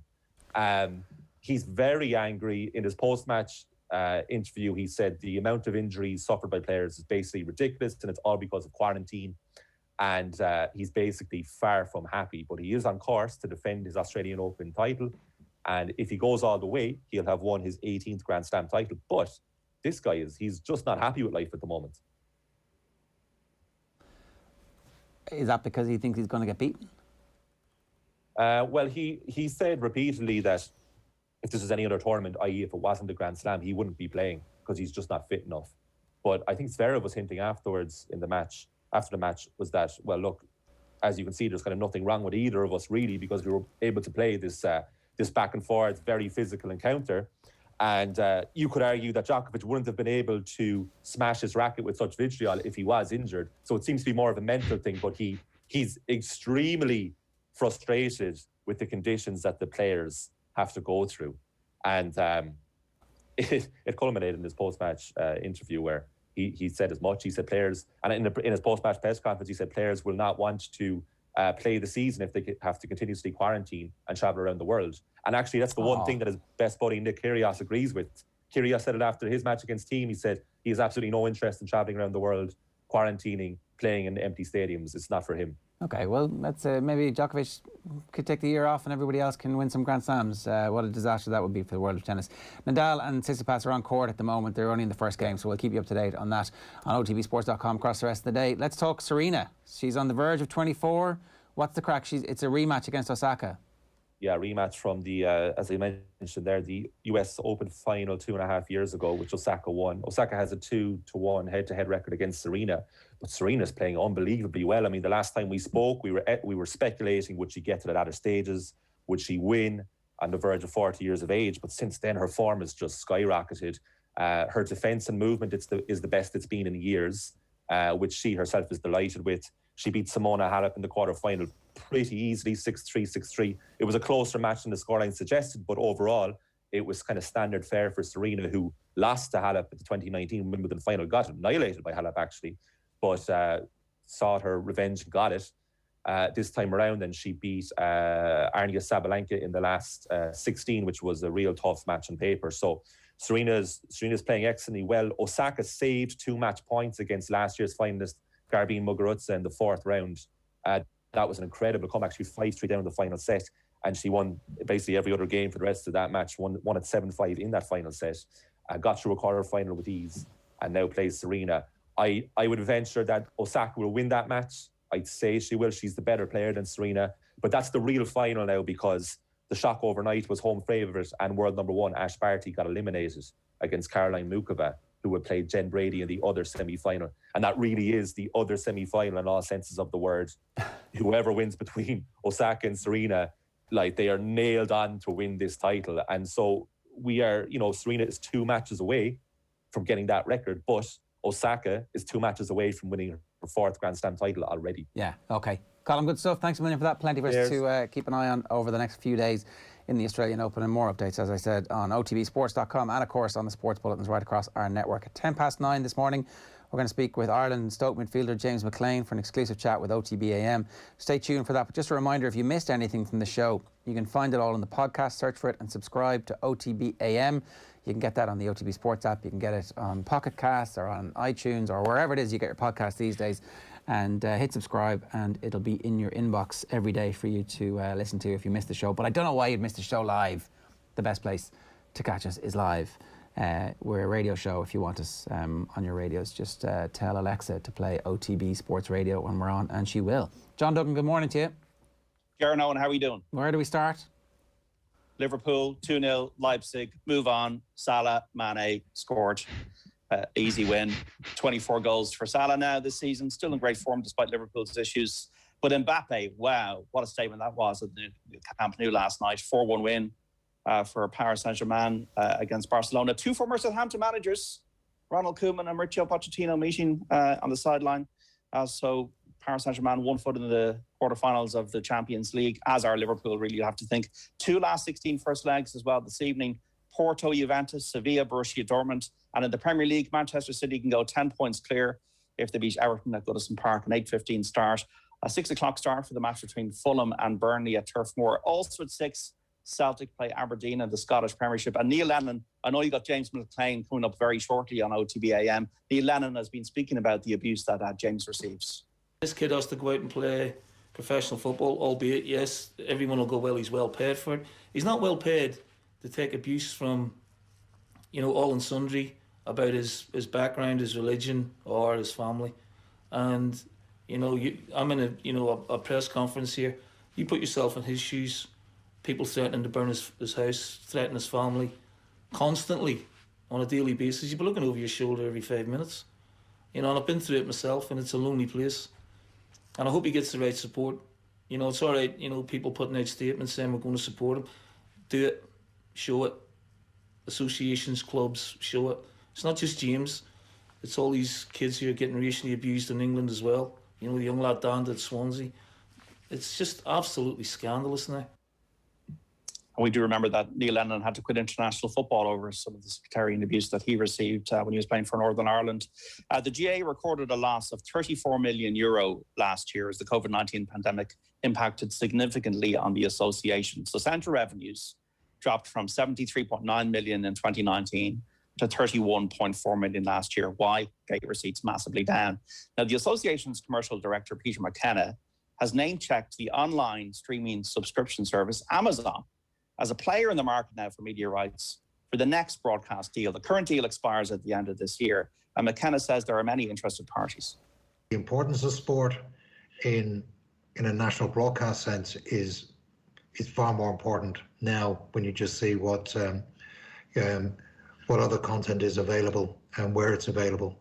So, I think we have a very good product for a media rights negotiation, and I think there's a lot of players in the market now and new ones coming into it. So I'd be very confident about a very healthy discussion with the existing partners, but there's some newcomers coming into that frame too, like Amazon, for example. I enjoyed the pause there. Yeah, I enjoyed the pause. Good man, just in case we weren't sure. It's like, yeah, Amazon. I mean, look, he's right. And YouTube could be interested. There's a bunch of different streaming services who could see this as a way into it. And just very quickly, there's an interesting piece from Martin Brady today. It's an understatement to say that RTE were unimpressed by the arrival of Sky Sports as the GAA's minority partners for live championship coverage. Discarding editorial objectivity, they portrayed it as a betrayal of fans. The attacks were relentless and utterly self-serving. The sniping has continued sporadically over the years, and judging from last Sunday's This Week programme, the campaign will be stepped up. This is Brownie in today's Irish Independent. He says President John Horan was asked not once but twice if volunteers should have to pay to watch their team. It may have seemed like concern for the public, but in reality, it sounded more like RTE displaying their discomfort with having to deal with competition. So Martin Brownie is calling that for what he sees it to be fairly naked. Well, there's also Virgin. Virgin did a great job under TV3 when they GAA rights for terrestrial audience, and they got 400,000 to 500,000 viewers. So they shouldn't be forgotten about, I think, in the mix. Yeah, and obviously they've got massively ramped up sports coverage in the meantime. So it'll just be about finding the right price point. And I don't know if actually the right thing is for the taxpayer through RTE, through our licence fee, to be paying for these rights when there's loads of other people who will pay for them. Maybe that money can be spent on other stuff. I don't know. Maybe we just throw it out there. We'll come back to this some other time in a bit more detail. It's out there. Because it's very interesting. Ashley Barty's out of the Australian Open, beaten in the quarterfinal stage by Karolina Muchova, who will now take on Jennifer Brady. Rafa Nadal has just started his match with Stefanos Tsitsipas of Greece, bidding for a place in the last four. Daniil Medvedev is already there, guys, beating Andrei Rublev in straight sets earlier on. Good stuff, John. Go on. Oh, sorry, one final thing, John. Are you worried? Calcio Mercato today, Heung-min Son to Juventus, a £78 million bid incoming this summer. I'm not that worried, given he's got a contract until the summer of 2023. With the negotiator that Daniel Levy is, it'll probably take about 700 million for them to prize Son away. But I suppose it is more in tune with the narrative, Eoin, that Kane, Son, these guys could be looking further afield if Spurs continue to stagnate. It was interesting. I remember the great paraphrase quote of Brian Kerr many years ago, the legend that Brian is. When Spurs sold Bale for all that money to Real Madrid, they got 7 players. And he said it was like selling Elvis and you're hoping to get the Beatles. Instead, they got Freddie and the Dreamers. So that's exactly what happened the last time. So if Son went and they got under the 7 players, I'd hope the next 7 players are better. Freddie and the Dreamers. Good stuff, John. Thanks a million for that. All right, guys. Cheers. OTB AM live in association with Gillette. Good morning. Start with Gillette giving you the confidence to tackle the day ahead. I want to tell you about something that is happening in the world of golf. It is a seismic move. From March the 11th, Golf Weekly is moving to Patreon. If you sign up You get a guaranteed podcast every Thursday and extra episodes around the biggest tournaments of the year. There'll be interviews with golf's biggest names. You can also become an official friend of the pod. You'll be able to chat to the lads, Joe, Nathan, Peter and Fionn. You'll get invites to our golf days and enjoy exclusive watch parties around the majors.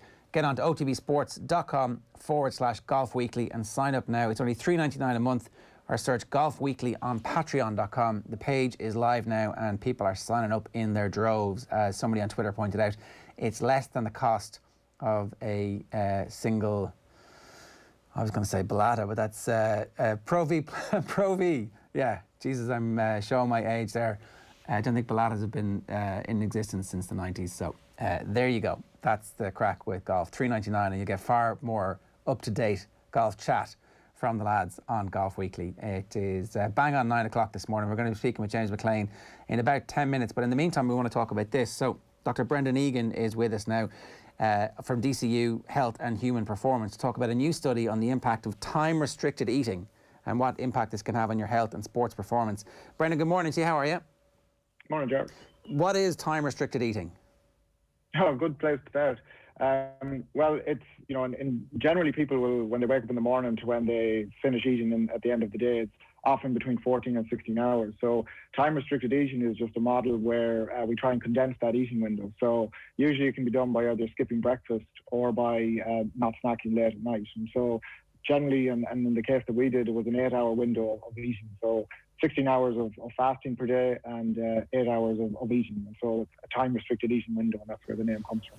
Every Irish mammy in the world is rolling over, shouting at the radio, Brendan, skipping breakfast. What are you doing to the nation? Yeah. Well, it's not actually skipping breakfast. You're just delaying breakfast. I think that's the point that we like to make. But the idea is that obviously it doesn't substitute for changing in dietary patterns. There's still the basic principles that everyone should be adhering to in terms of good diet. The idea with time-restricted eating is, from a health point of view, is that there's some benefits shown around the control of blood sugars, for example. And for people who are trying to lose weight, sometimes it can be a more, let's call it, effortless way of losing weight, because there's not necessarily any counting of calories involved. It's just simply a restriction in that eating window, like I said. And the knock-on effect often is that people eat less because they eat for shorter periods of time during the day. So there's a myriad of benefits that come with that. Okay, so to dumb it down for me here, you're not actually telling me I need to eat less. I just need to eat in a shorter window. Well, that's the approach that we took in our study, yes. We were dealing with endurance athletes who, would have had a fairly regimented lifestyle already in terms of the way they trained and the way they ate. And we simply asked them to eat for only 8 hours a day.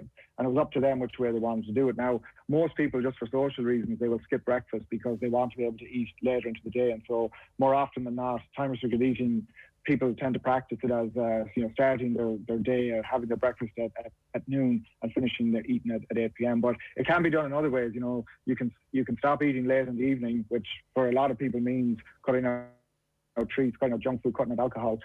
So, depending on whether you do a so-called early or late time restricted eating, there can be different effects. Okay, let me just get into some of the details here. So the study is the first of its kind to investigate the effect of a period of intermittent fasting, as we've been talking about, in the form of the popular method of 16-8. So 16 hours fasting, 8 hours eating in an endurance-trained population. So these are people who actually aren't Joe Public, but it does have, for Joe and Josephine Public, fairly significant implications that we could all benefit from.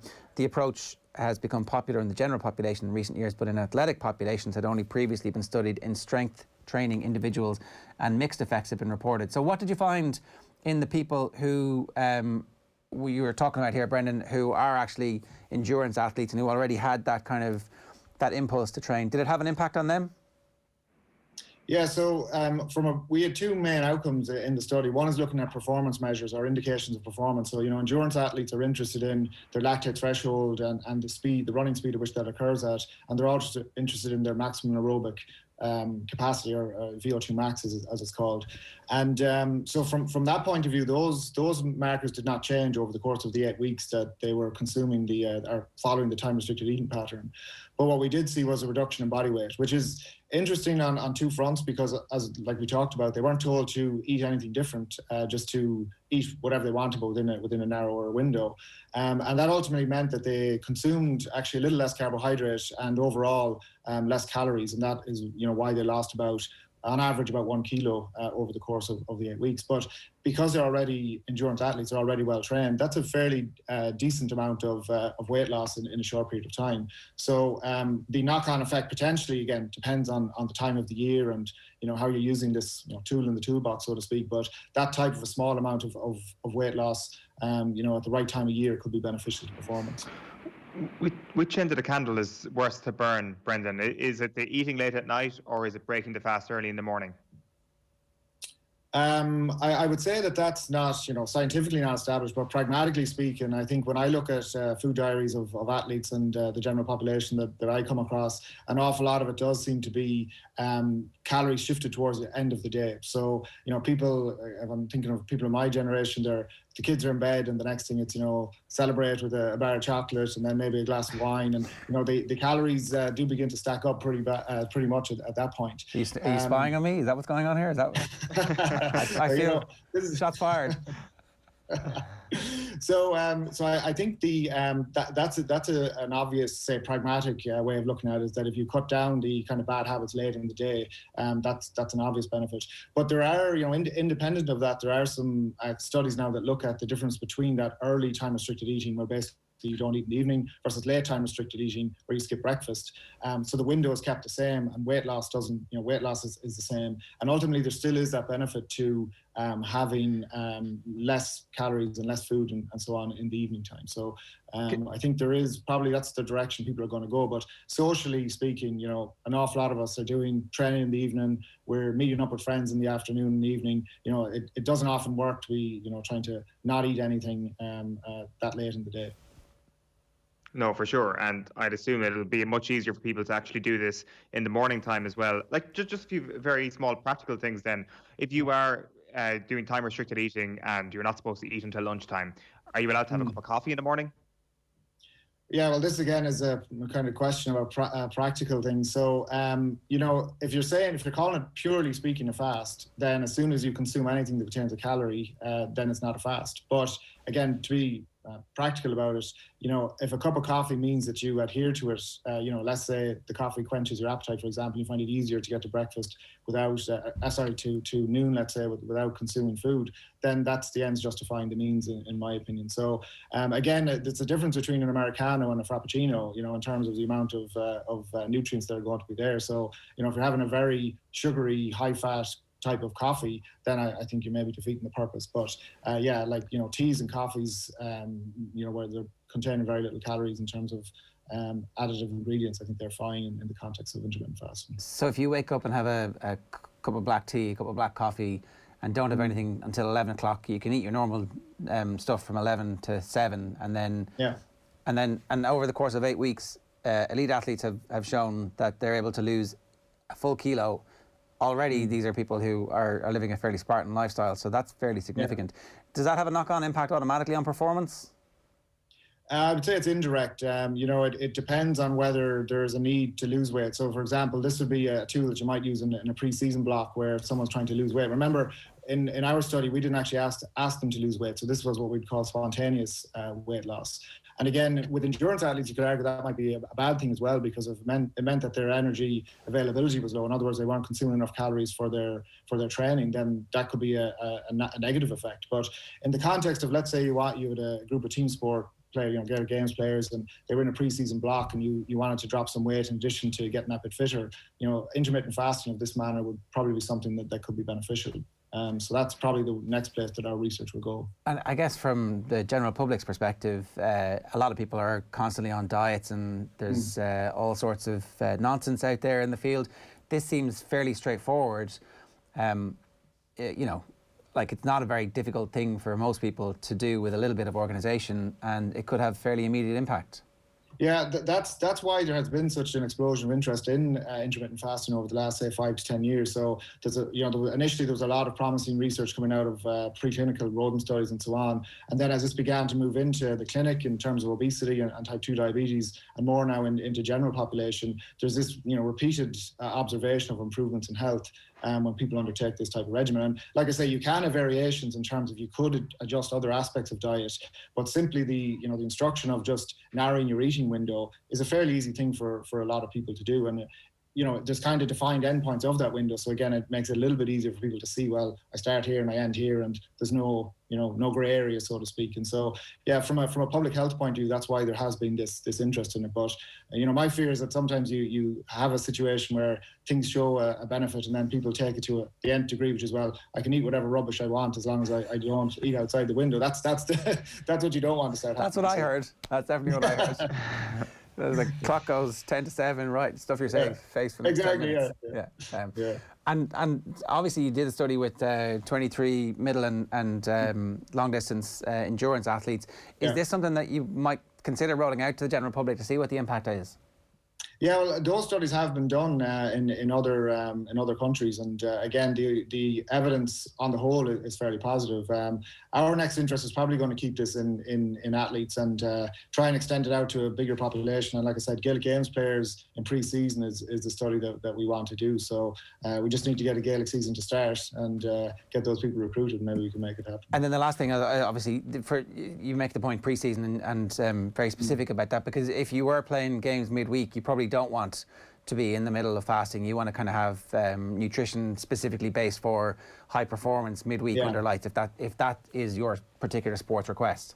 Yeah, and again, this is why we say, the context is important, because, if someone is training late at night, let's say you have a very intense training session that ends at 9:30, as is common with a lot of recreation athletes and games players, the next morning, what would typically be breakfast at, say, 8 a.m. or so, that's still in the so-called recovery window. So restricting food intake at that point, considering you might have another training session that evening or a game within the next 24 hours, that probably isn't good practice from a nutrition point of view. So it does need to be applied in the right manner, depending on the context. Okay, good stuff. Well, keep up the good work. And if anybody wants any more information, what's the easiest way to find it? Well, there's a release on the DCU website, so you can Google intermittent fasting and endurance athletes, you'll probably find it, or my address is, easy enough found, brendan.egan@dcu.ie. Brendan, good stuff. Thanks a million for joining this morning. That was really interesting. Cheers. Dr. Brendan Egan there giving us some details on that. It's 11 minutes past 9. Ireland and Stoke midfielder James McClean is going to join us for an exclusive interview here on OTB AM next to speak about the sectarian abuse and death threats that he and his family have been subjected to. We're back right after these. OTB AM.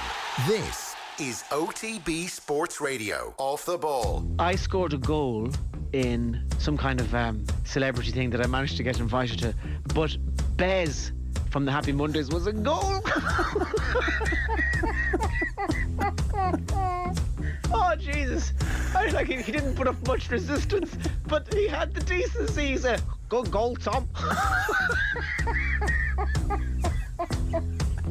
That was one of the highlights of my life. He was watching the match. His head had been in goal. It's like, oh, that was a good goal, Tom. Off the ball. Weeknights from 7 and weekends from 1. This is OTB Sports Radio. Live 24/7 on the OTB Sports app. Calling all builders, joiners, plasterers and dryliners. Need advice on the right materials for the job? Consider it done. You need them on site and in your hand. Consider it done. You want access to over 10,000 products from the leading construction brands without having to start up the van. Consider it done. There's another way of doing things. E-Tag. We talk with you to solve your problem and deliver what you need directly onto site. No second guessing, no seconds wasted. Click etag.ie. Check out the Boyle Sports app today for details on which football match is getting the no-lose treatment this week. Plus, study the form with our Racing Post Spotlight before watching the action with free live streaming on all UK and Irish horse races. See the Boyle Sports app for full T's and C's. Boyle Sports. This is betting. Gamble responsibly. See gamblingcare.ie 18+. OTB AM. With Gillette, put your best face forward with our new and improved razors. Right, you're very welcome back to OTB AM. It's Gilroy and Sheahan with you every morning until 10 o'clock here on all of our social channels. I'm delighted to say Republic of Ireland and Stoke City midfielder James McClean is with us this morning. James, good morning to you. How are you? I'm good. Yourself? Yeah, pretty good. Before we get into the reason we wanted to talk to you, you were playing last night for Stoke against Sheffield Wednesday. How's the actual form going for you at the moment? Well, that was our first one in 11 last night. It wasn't a game for the purists, but we nearly won, and we got a 1 last night. So hopefully now we're still within touching distance of the playoff. it just shows you how mad this league is. We haven't won 11 games, but yet we're only 3 or 4 points from the playoffs. So hopefully now that gives us the kickstart we need. They push on and put a nice run of form together. How are you playing? It's been all right. I wouldn't say it's been my best season, but look, it's just, I find it difficult without the fans. You know what I mean? It's been bizarre circumstances. So I would say okay. That was one of the questions that we wanted to ask you. With all the stuff that's going on in the background, how do you actually maintain your form, and how do you separate what's happening online and the messages you're getting, and then just go about doing your job and try and be a professional at the same time? How do you separate those two things? I think I think now I'm well used to it by now. Once it comes game day, I think that brings it the pressure on itself. Needing to perform and try and get a win. So I think that takes over. But like, just on the last night's game, obviously with everything in the media, like you're just like, you're just like, I don't want to kind of be seen to be not focusing on the game and taking distraction away from the game, and then you're thinking, is the manager thinking that? And you just kind of, it's little situations that ideally you don't need, but look, it happens, and that's what it is, really. Is it impacting on your enjoyment of the game at the moment, James, if you're thinking all about these external factors that are at play? I don't think it helps. Like I said, obviously with the whole pandemic and the way football is now anyway, like it's, even watching games on TV, it's not enjoyable without the fans. Like, I might get abused after away fans, but at least there's an atmosphere. At least you can. I've always been a player that I thought with the abuse and the booing that maybe without crowds I would probably enjoy it more, but I don't, to be honest. Like even your home fans, like you thrive off that energy, whether it's good or bad. You react, and that's just not there at the minute. Like if you do something good, you do something bad. There's just empty silence. I think that's what it's just not enjoyable. But then you've obviously the other factors as well. Like I said, it's not ideal. This is a really interesting time to be talking about it, James, because as you say there, the lack of crowds over the past 12 months or so, you might have thought that the abuse would be less. Like you've been in studio before talking about the awful stuff you'd hear from the stands. But it seems to have got worse, if anything, James, the abuse that you've been targeted with. Yeah, like I think now people literally stuck indoors, aren't they? Like they literally know where to go, and they're probably on social media a lot more than normal. And yeah, it almost seems to become like it's just not just me. Like I don't want this to just be about me. Like because there's other players and getting horrendous abuse as well. It just seems to become, once one does it and it gets in the news, it almost becomes like a craze. It becomes popular. Like for example, it's just a game this morning. I'll read it out now. My brother received a message last night, and this is what it said. I'm sorry what I said about you and your brother and your brother's kids. I don't want them to burn in a house fire. I would much rather James go up in flames on a chair while his kids are tied opposite to him on 2 separate chairs, forced to watch their dirty, stinking, sorry, the spelling's horrendous here, Fenian rebel bastard of a dad burn to the crisp. Maybe that's better dying in a house fire with a smiley face. Now, I'm looking at this, right, and it's actually sent by a kid. And this is a kid writing this, and you're thinking, wow, like, where's that hate? Like, I'm thinking back to me at that age, like that hate shouldn't be in you at that age. Do you know what I mean? It's just, I don't know. It's social media and just in society nowadays. It's a dangerous place. So you get that first thing this morning, James, is it? So you wake up to that message? Yeah, I woke up this morning and I was on, my brother showed it to me. He got, Patrick plays for Glentoran, and he was sent that. and he got it on social media, his story. So it's just baffling. Like this is a kid. Do you know what I mean? Like this is. So where's he learning that? Do you know where that kid is from? Is that a kid from the north? I don't know. It's just he obviously he's got his name and that. I don't want to expose a kid publicly because, like I said, he has a kid. It's different when it comes from an adult. You know what I mean? Like, but it's just madness. Like it's just that. Like I said, that's a kid. That kind of hate shouldn't be in you at that age. He looks about 13, 14. And do you report that to the police? What happens next? Well, I think my brother's got it on. He's got it on House Story, so and that's public. So you know, I'm not sure really. Like I said, it's a 13 or 14-year-old kid. Like it's unacceptable, but you know, he is only a kid. Well, there was obviously the very high-profile incident recently where Ian Wright was abused by a kid down in Kerry, and the judge essentially said that the kid shouldn't have a criminal record, and so he wasn't fully prosecuted in the end. And it kind of feels like actually maybe we do need to start prosecuting these things and holding people to account at whatever age they are, and saying that you can't do this and making a public stand collectively, because unless we all stand collectively against this, then nobody's standing against it. Yeah. Fair point. You know what I mean? Like I'm thinking, like I hope and pray like none of my kids at that age has that level of hatred among them. And if it did see something like that, you know, I'd sit them down and I would first and foremost, I would like to know where that hate's come from, and I would do my best to educate them. Like this is unacceptable. You can't be saying these things. Like your words have consequences, and you know you just. I don't know, maybe these kids just seeing what adults are writing and thinking, well, it's okay, they're doing it. Or maybe this is an adult writing on a kid's page, you know what I mean, for him.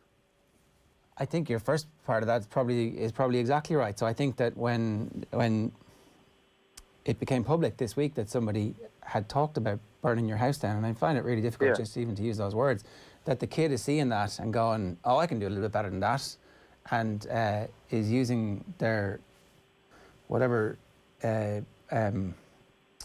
horrific creativity they have to outdo that. It's a competition in their heads to it's almost like everybody, right?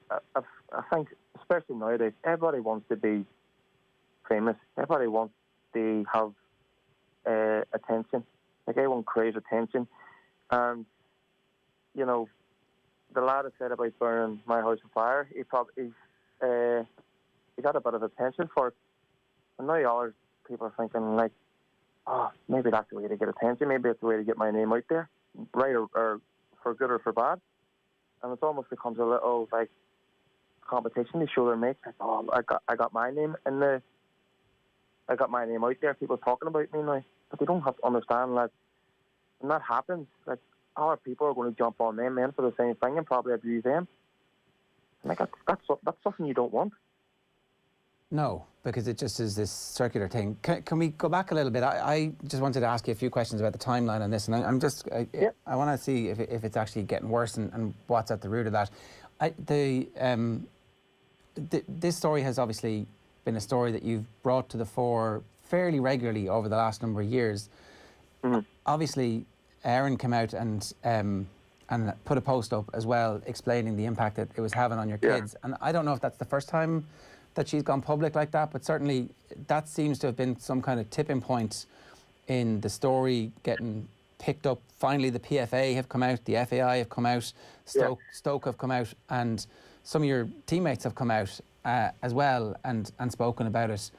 Can I ask you why did Erin publish that post, and what was it that kind of made you guys go, look, this we need to go back to this and do it again? Well, I've you probably know, I've highlighted this abuse non-stop over the years. Like I've never had away the abuse, especially the horrific abuse. You know, I share for all to see, and a lot, and I've been quite vocal in the past about not much being done about it. But of course, like this is a daily thing. I don't know. Maybe Erin, like, I don't know. Erin posts, I'm not posting all I've seen it myself. Maybe she's just had enough. Like, it's got the stage now where our kids are getting older. They are starting to ask questions, and maybe that was just the final straw for Erin as well. Maybe she is generally worried that, you know, somebody might actually carry these threats. Take in their hands to carry these threats one day. And look, I want to make this clear. Like, this is not a cry for sympathy. Like, we don't want sympathy. Sympathy is not going to help. I've had a lot of messages recently from ex-players, players that are playing, and just the general public, saying that they're subjected to the Irish abuse in the UK on a daily basis, and they don't speak up. For me, this is not just about me, but it's about them as well, if they're listening. Sports stars, people in the public eye, normal people. Like, no longer are we going to stand by and accept the Irish abuse. Like, we're proud. You should be proud to be Irish and not be abused for it. Like, the things like being called a paddy, Fenian, a leprechaun, a pikey, like, it's not acceptable, and we're not going to accept it anymore. And I want those people to stand up and challenge that. Like, we're not inferior, and we shouldn't be treated like we're inferior.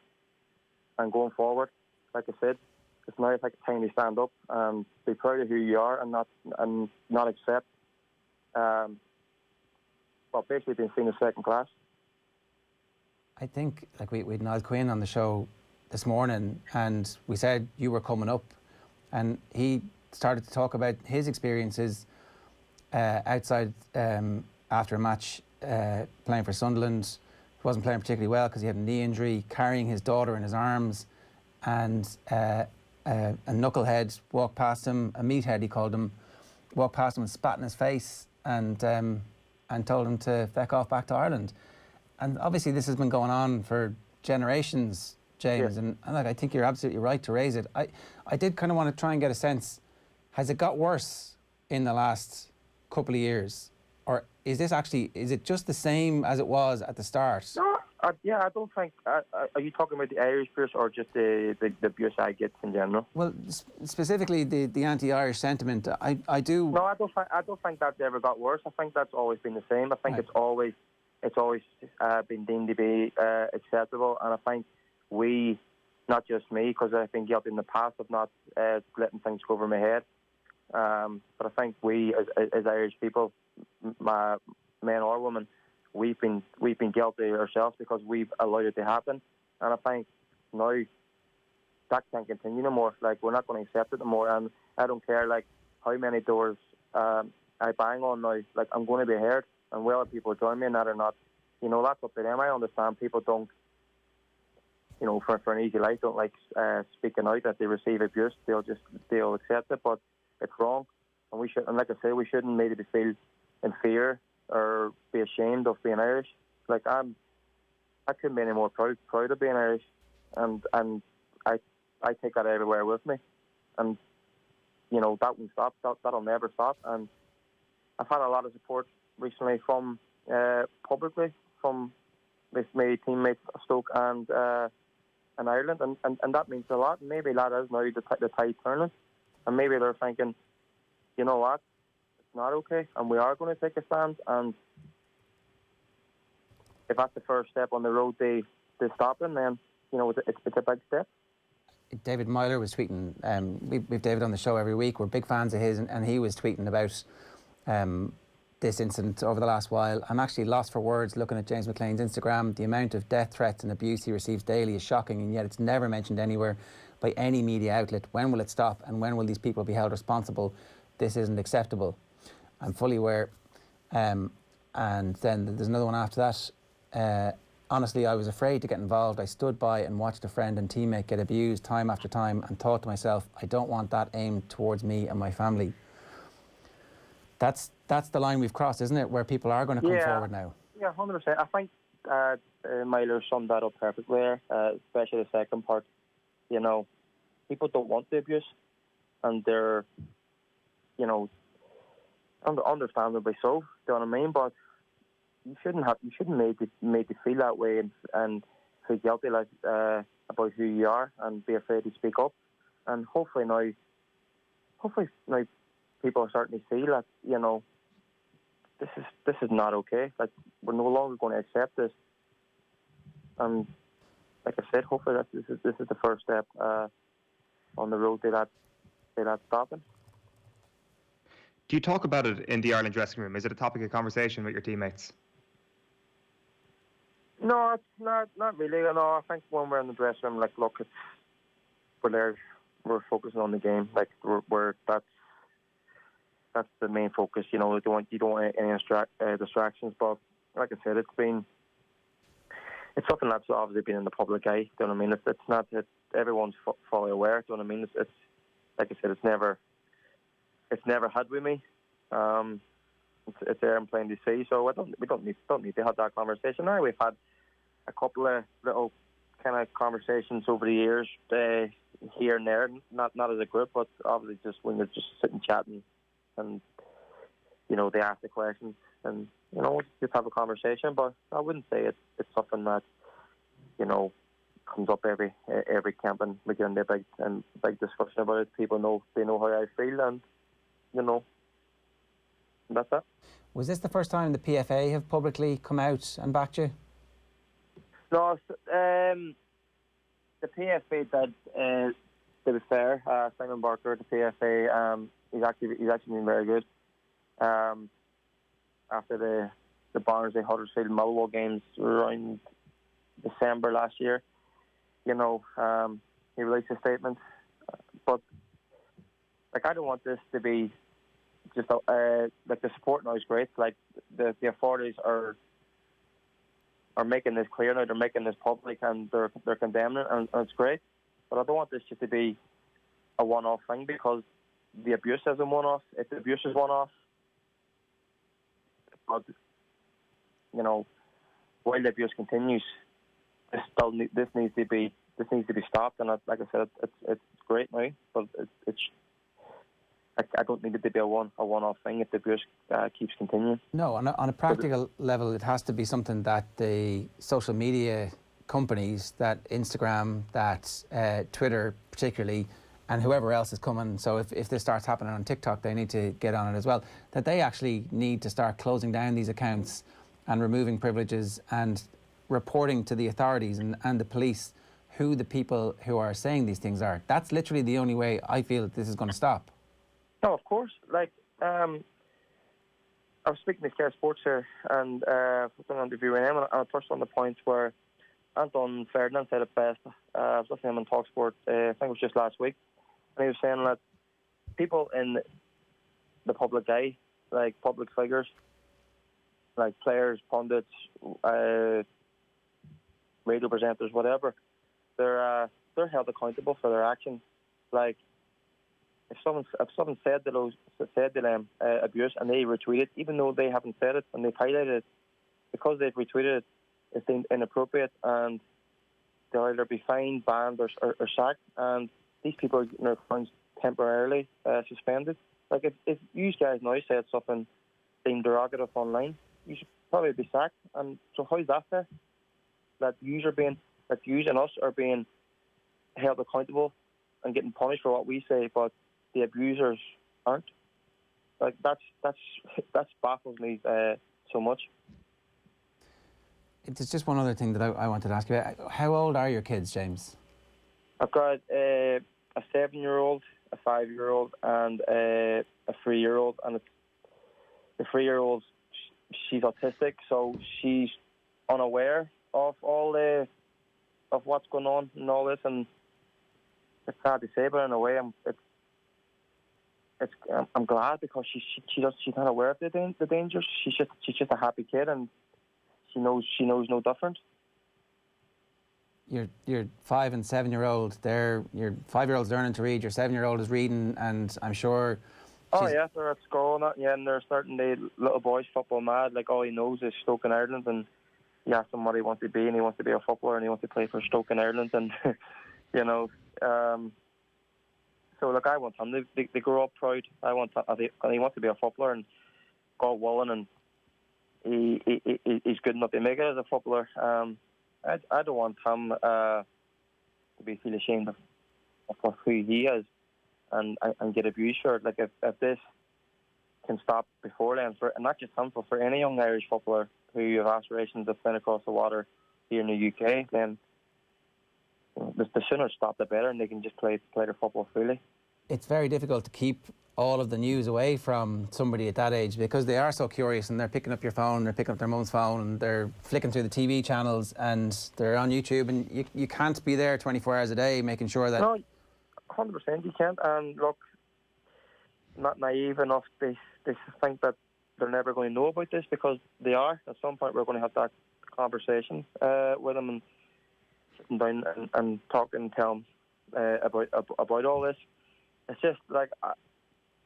it's annoying me because, like, the balaclava post, right? That was ill-judged on my part, and it was supposed to be funny along with the balaclava and the caption, and it's one of those things, you think it's funny at the time, you don't really think about it, and then a few months later you're thinking, oh, well, maybe I didn't take into consideration the hurt it might cause some people, and I try to remove it, and social media is like nowadays, once people screenshot everything that's out there, and when it's out there, it's out there. But it annoys me because it's kind of almost now give people justifications for their actions. They abuse me, and they say, like, and they just constantly repost the balaclava picture and say, "Oh, well, he brings you on himself."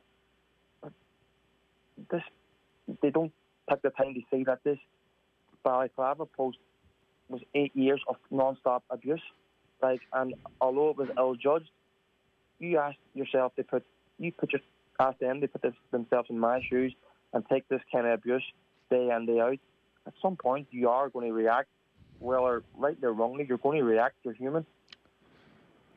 And it annoys me that I've given them some kind of justification. They say, well, you bring it on yourself. And they're ignorant enough to try and educate themselves. Like, people generally think that I sat down with my kids with a balaclava on and started talking a 5-year-old and a 7-year-old about the troubles, like, and if people can't see that I'd be stupid enough to actually do that, man, I can't help them people. Like, they're ignorant and they don't want to be educated. James, you mentioned there that there will come a time when you'll have to explain to your kids the abuse that you do get. Have you thought about that conversation? Like, how do you go about explaining that? It's really a difficult one, because how do you sit your kids down and tell them that your daddy's like hated so much? Do you know what I mean?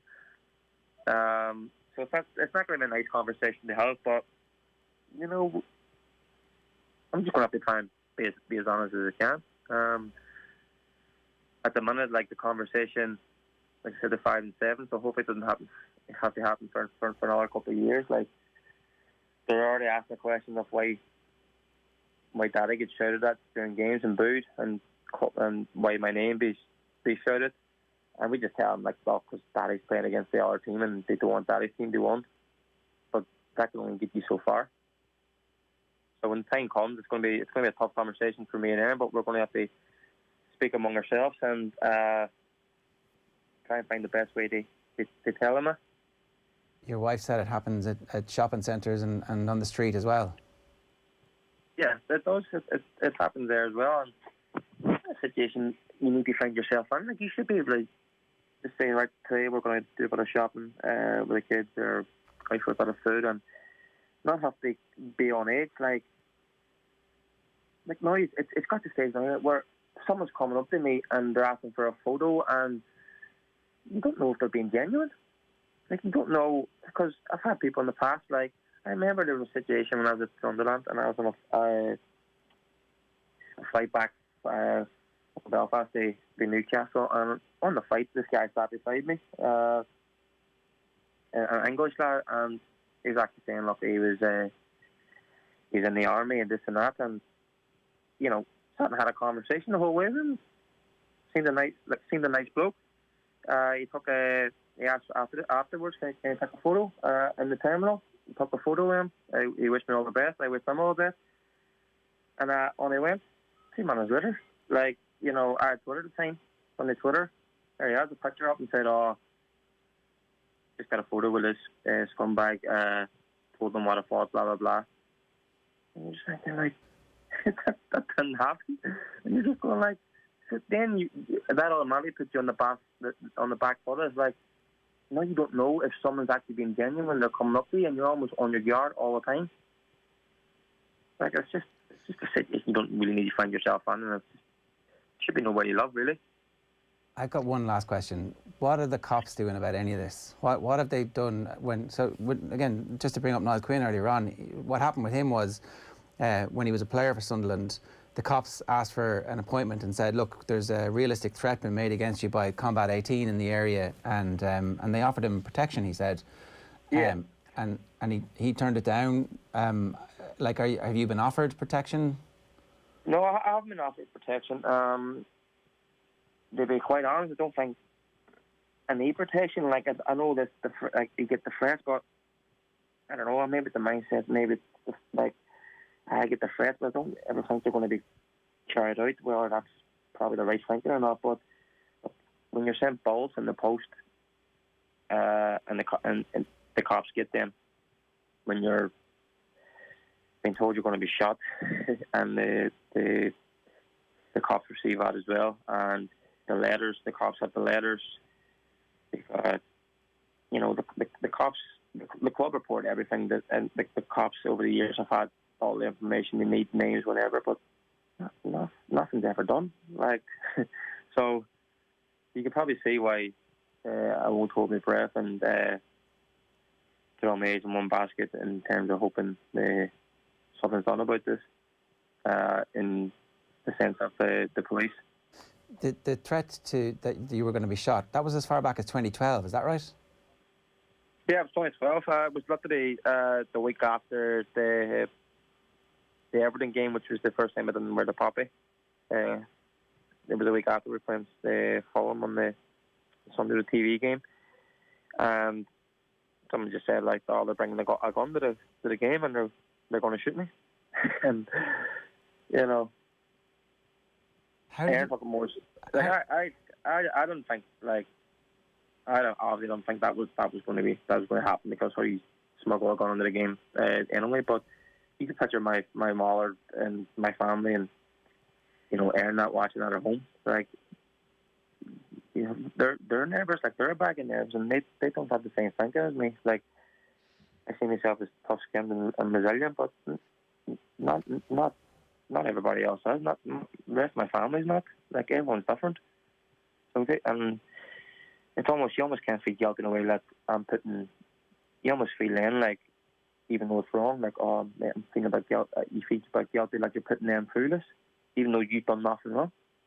And 9 years later, you're still getting death threats. 10 years later, we're still here. We're still getting death threats.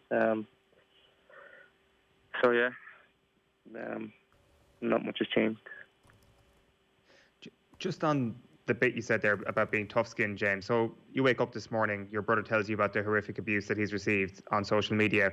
Yeah. How do you go about your day, and how do you go about your week, trying to live in a thick-skinned way? Like, how do you actually do it? Do you have a trigger? Do you have a coping mechanism? How do you manage to live your life ordinarily when this is also going on?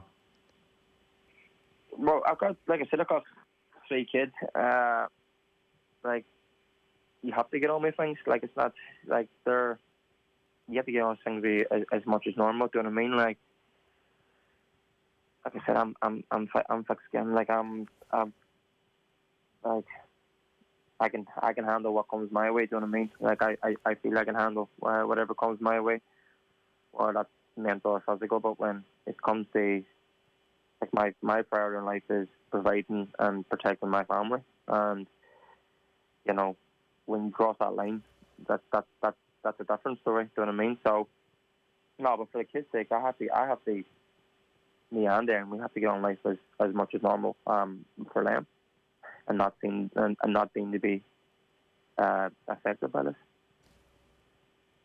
I think when the time comes to have the conversation with your kids, you're going to be able to point to a body of work that you've put together which says that you stood up for something, and you stood up for who you are, and you stood up for them, and you stood up for your mates, and you stood up for your people. And I know it's your conversation to have, but certainly that's how I would be leading off if I was you. And you can point to interviews like this, and you can point appearances on TalkSport and standing up for something, as opposed to you know, a lot of people who haven't.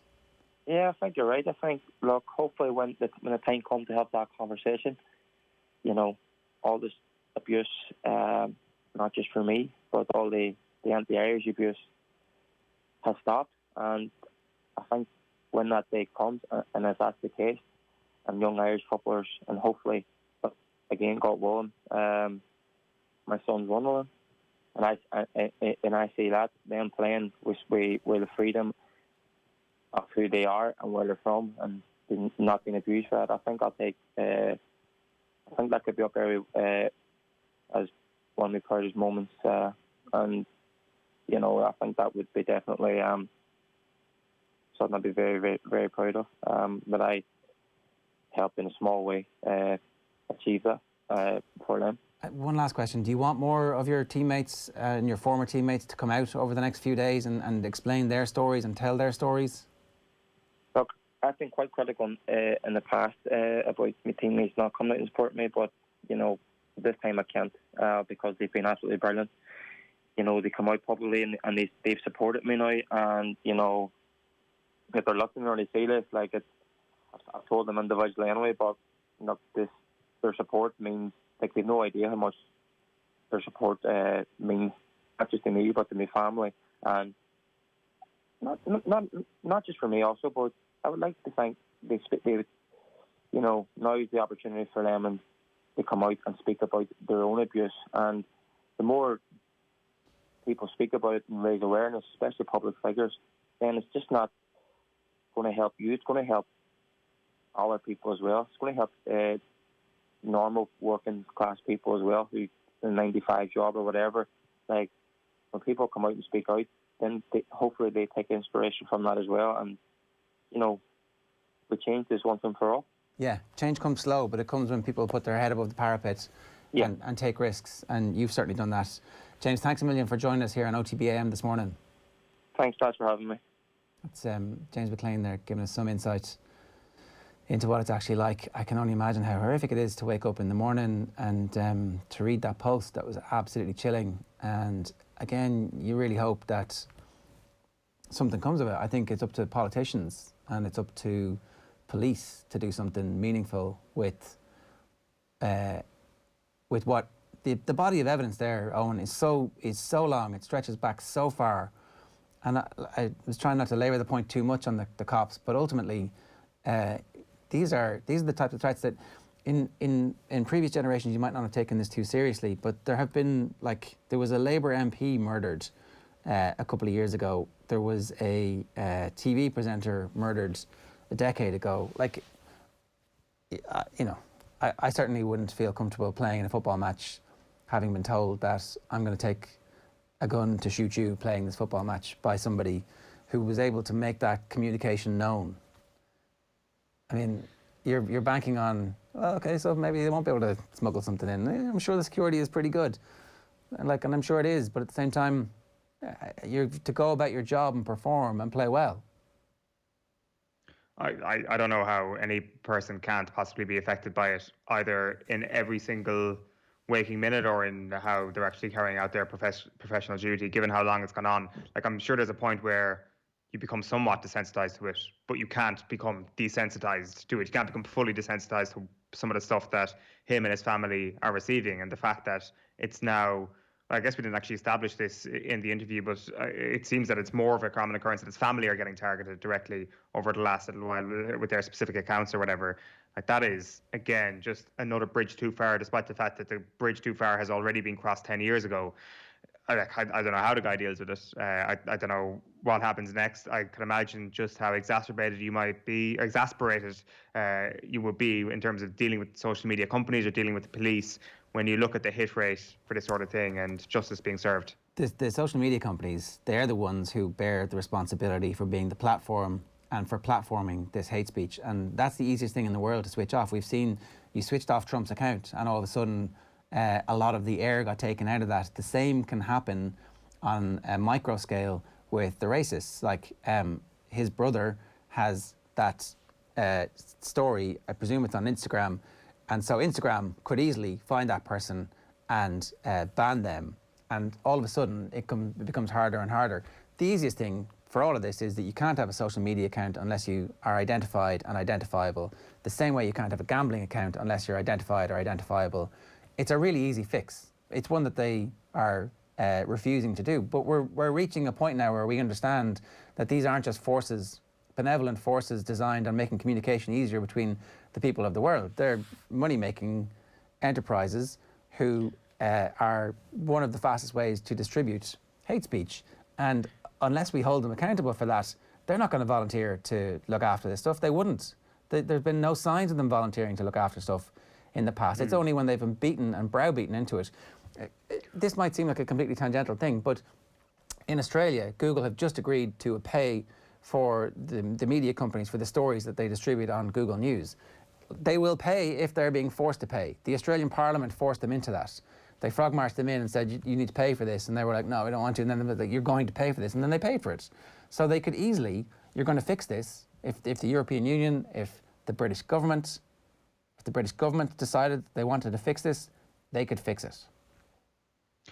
The grim prediction here, though, would be that nothing is going to change unless there is a proper competitor in the market who will be able to offer a social media alternative that actually requires identification. And once that thing becomes the popular new thing, then all of a sudden Twitter and Instagram will find their moral compass ticking in the right way and say, you know what, actually having a proper identification for social media was the right thing to do, but actually it'll only be because it'll make lucrative financial sense for them at the moment. The bottom line is it doesn't make sense for them at the moment. It's going to kick many of their users off their platforms, and that ain't going to stick with them. The only reason why Trump got kicked off Twitter was because it had reached a point where it was popular enough to do so, where they felt that the tide was very much at their back, despite all the evidence over the past few years, to finally kick him off Twitter. And they realised there wouldn't be that many repercussions for the social media sites themselves to actually kick him off. And that's why they did it. Hopefully we reach that point soon with football and with abuse, because really that place should have been reached a long, long time ago. And if they hadn't realised at any point over the last 10 years that this is happening, then I don't know why anything new is going to appear on their radar to change their behaviour. You've been listening to an exclusive interview with James McClean here this morning on OTB AM. If you missed anything, you can get it just after 10 o'clock on our podcast or on our YouTube channel or on the OTB Sports app. We're live every weekday morning from 7:30 in association with Gillette. Good morning start with Gillette, giving you the confidence to tackle the day ahead. Subscribe to the OTB AM podcast or subscribe to our YouTube channel to get us live every morning. Tomorrow morning, Champions League reaction, more on Ireland's start to the Six Nations, our Cheltenham countdown and much more besides. Right now, we're bringing you a snippet of Ardal O'Hanlon and Enda Brady of Sky speaking to Joe last night about the realities of life for the Irish in Britain. I lived in England sort of from 1994 to about 2006, and I've sort of come and gone ever since. So I'm in Dublin now, for all of this. Well, listen, we can get into the McClean situation, which, you know, has some, if not quite unique things, but certainly the Poppy situation and just the mad world of football abuse and fandom is kind of swirling around there as well. But parking that for a second, your own experience when you go over, Ardal, as a 28-year-old in 1994, T.R.E. How did you find that initial experience, London in the 90s? Well, I think there was a sea change probably around that time in attitudes towards the Irish in Britain. Being Irish was sort of cool then. There was a thaw in the relationship. The troubles were sort of, by the mid-90s, you know, they weren't in the news every single day. I remember, particularly in terms of Irish culture, like Irish comedians, there was a sort of a wave who went over around the same time as I did. People like Dylan Moore and Sean Hughes have been there for a couple of years already. Shortly afterwards, people like Darrell Breen and Jason Byrne would have gone over. You had shows like Father Ted, you had shows like Ballykissangel, you had music as diverse as the U2, Cranberries, Boyzone, the Cars. People loved Ireland and the Irish. And I remember distinctly reading an article about how 25% of British people in some survey declared that they had some Irish ancestry. So it was really, really cool to be Irish. And that slightly changed at the time of the Canary Wharf bombing. Okay. And could you feel that change? You noticed that change? Well, that you know, my experience as an Irish person in Britain was like, it was incredibly positive, as most Irish people's is. Irish people were excelling in all walks of life by then, in sport, in culture, in TV, in the city. Irish people were just doing great and were really welcome with open arms. And so I had never experienced any incidents of racism, of anti-Irish racism, until after the Canary Wharf bombing. We were actually recording an episode of Father Ted the night of the bomb. Which was, just for people, jog people's memory, this was about 1996. So about 1996, yeah. So we would have been recording an episode in the London studios, which is in the South Bank of London. And the audience there were kind of not really aware of it, or it certainly wasn't. It was something we were just made aware of shortly before we went on to record. So it was like, there was a kind of immediately you got that kind of edgy feeling, which you would have had, on occasions in the past when there was a kind of a high profile incident like that. But it wasn't until the next night that I was doing my own stand-up show in a notorious club called Up the Creek in southeast London. It was in Deptford. And it was one of those legendary places, like if you survive that, you're never going to struggle again. And I remember, but I used to quite like the club, and because if they liked you, they really liked you.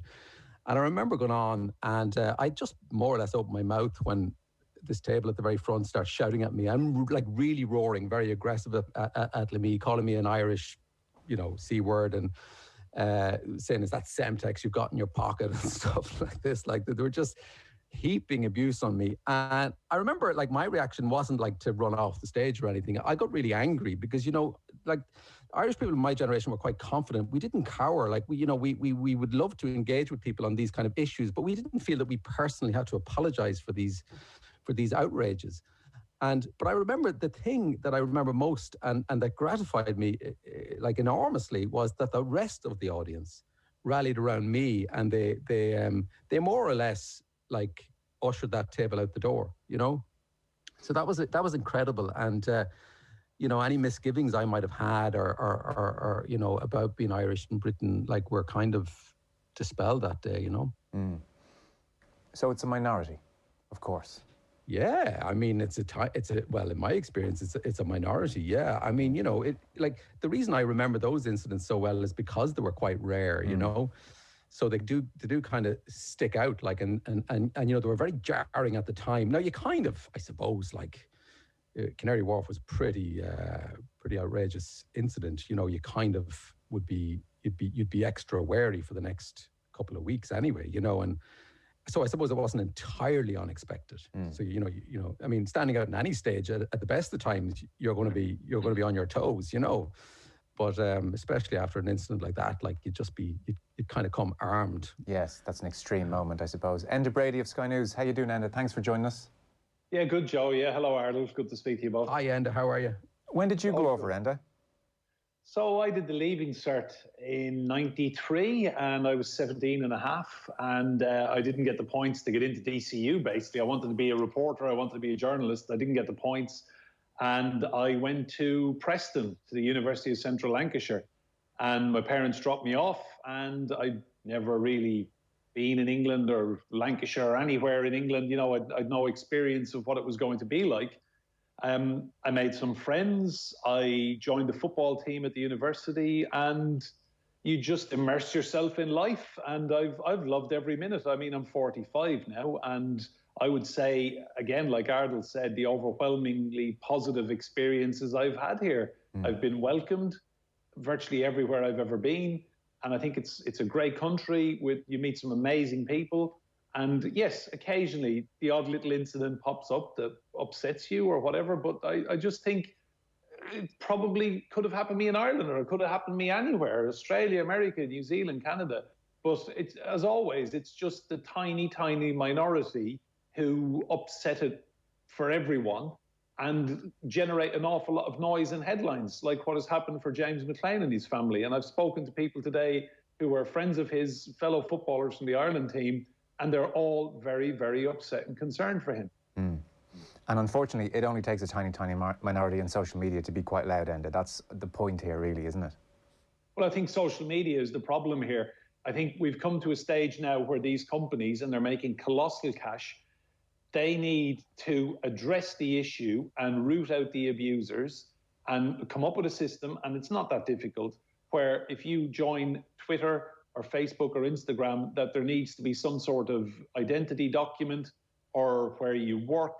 You know, the days of joining places and having an egg as your profile picture and calling yourself Diego Maradona 86 and then abusing every footballer under the sun, I mean, those days need to stop, because it's off the scale.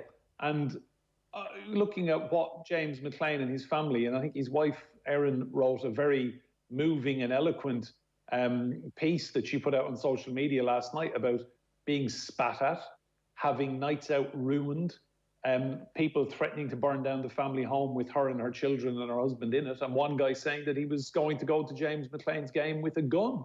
I mean, deeply distressing stuff. But again, you know, I've covered court cases as a reporter where people have been on trial accused of trolling and sending the most vitriolic, hateful, hurtful stuff to people. And when you actually go into a courtroom, and the case I'm talking about, they were found guilty. When you see these people, the perpetrators, they're some of the saddest individuals you could ever imagine looking at. I mean, they have nothing in their lives. They're full of hate. And these platforms give them an outlet to spew their spleen. OTB AM. With Gillette, put your best face forward.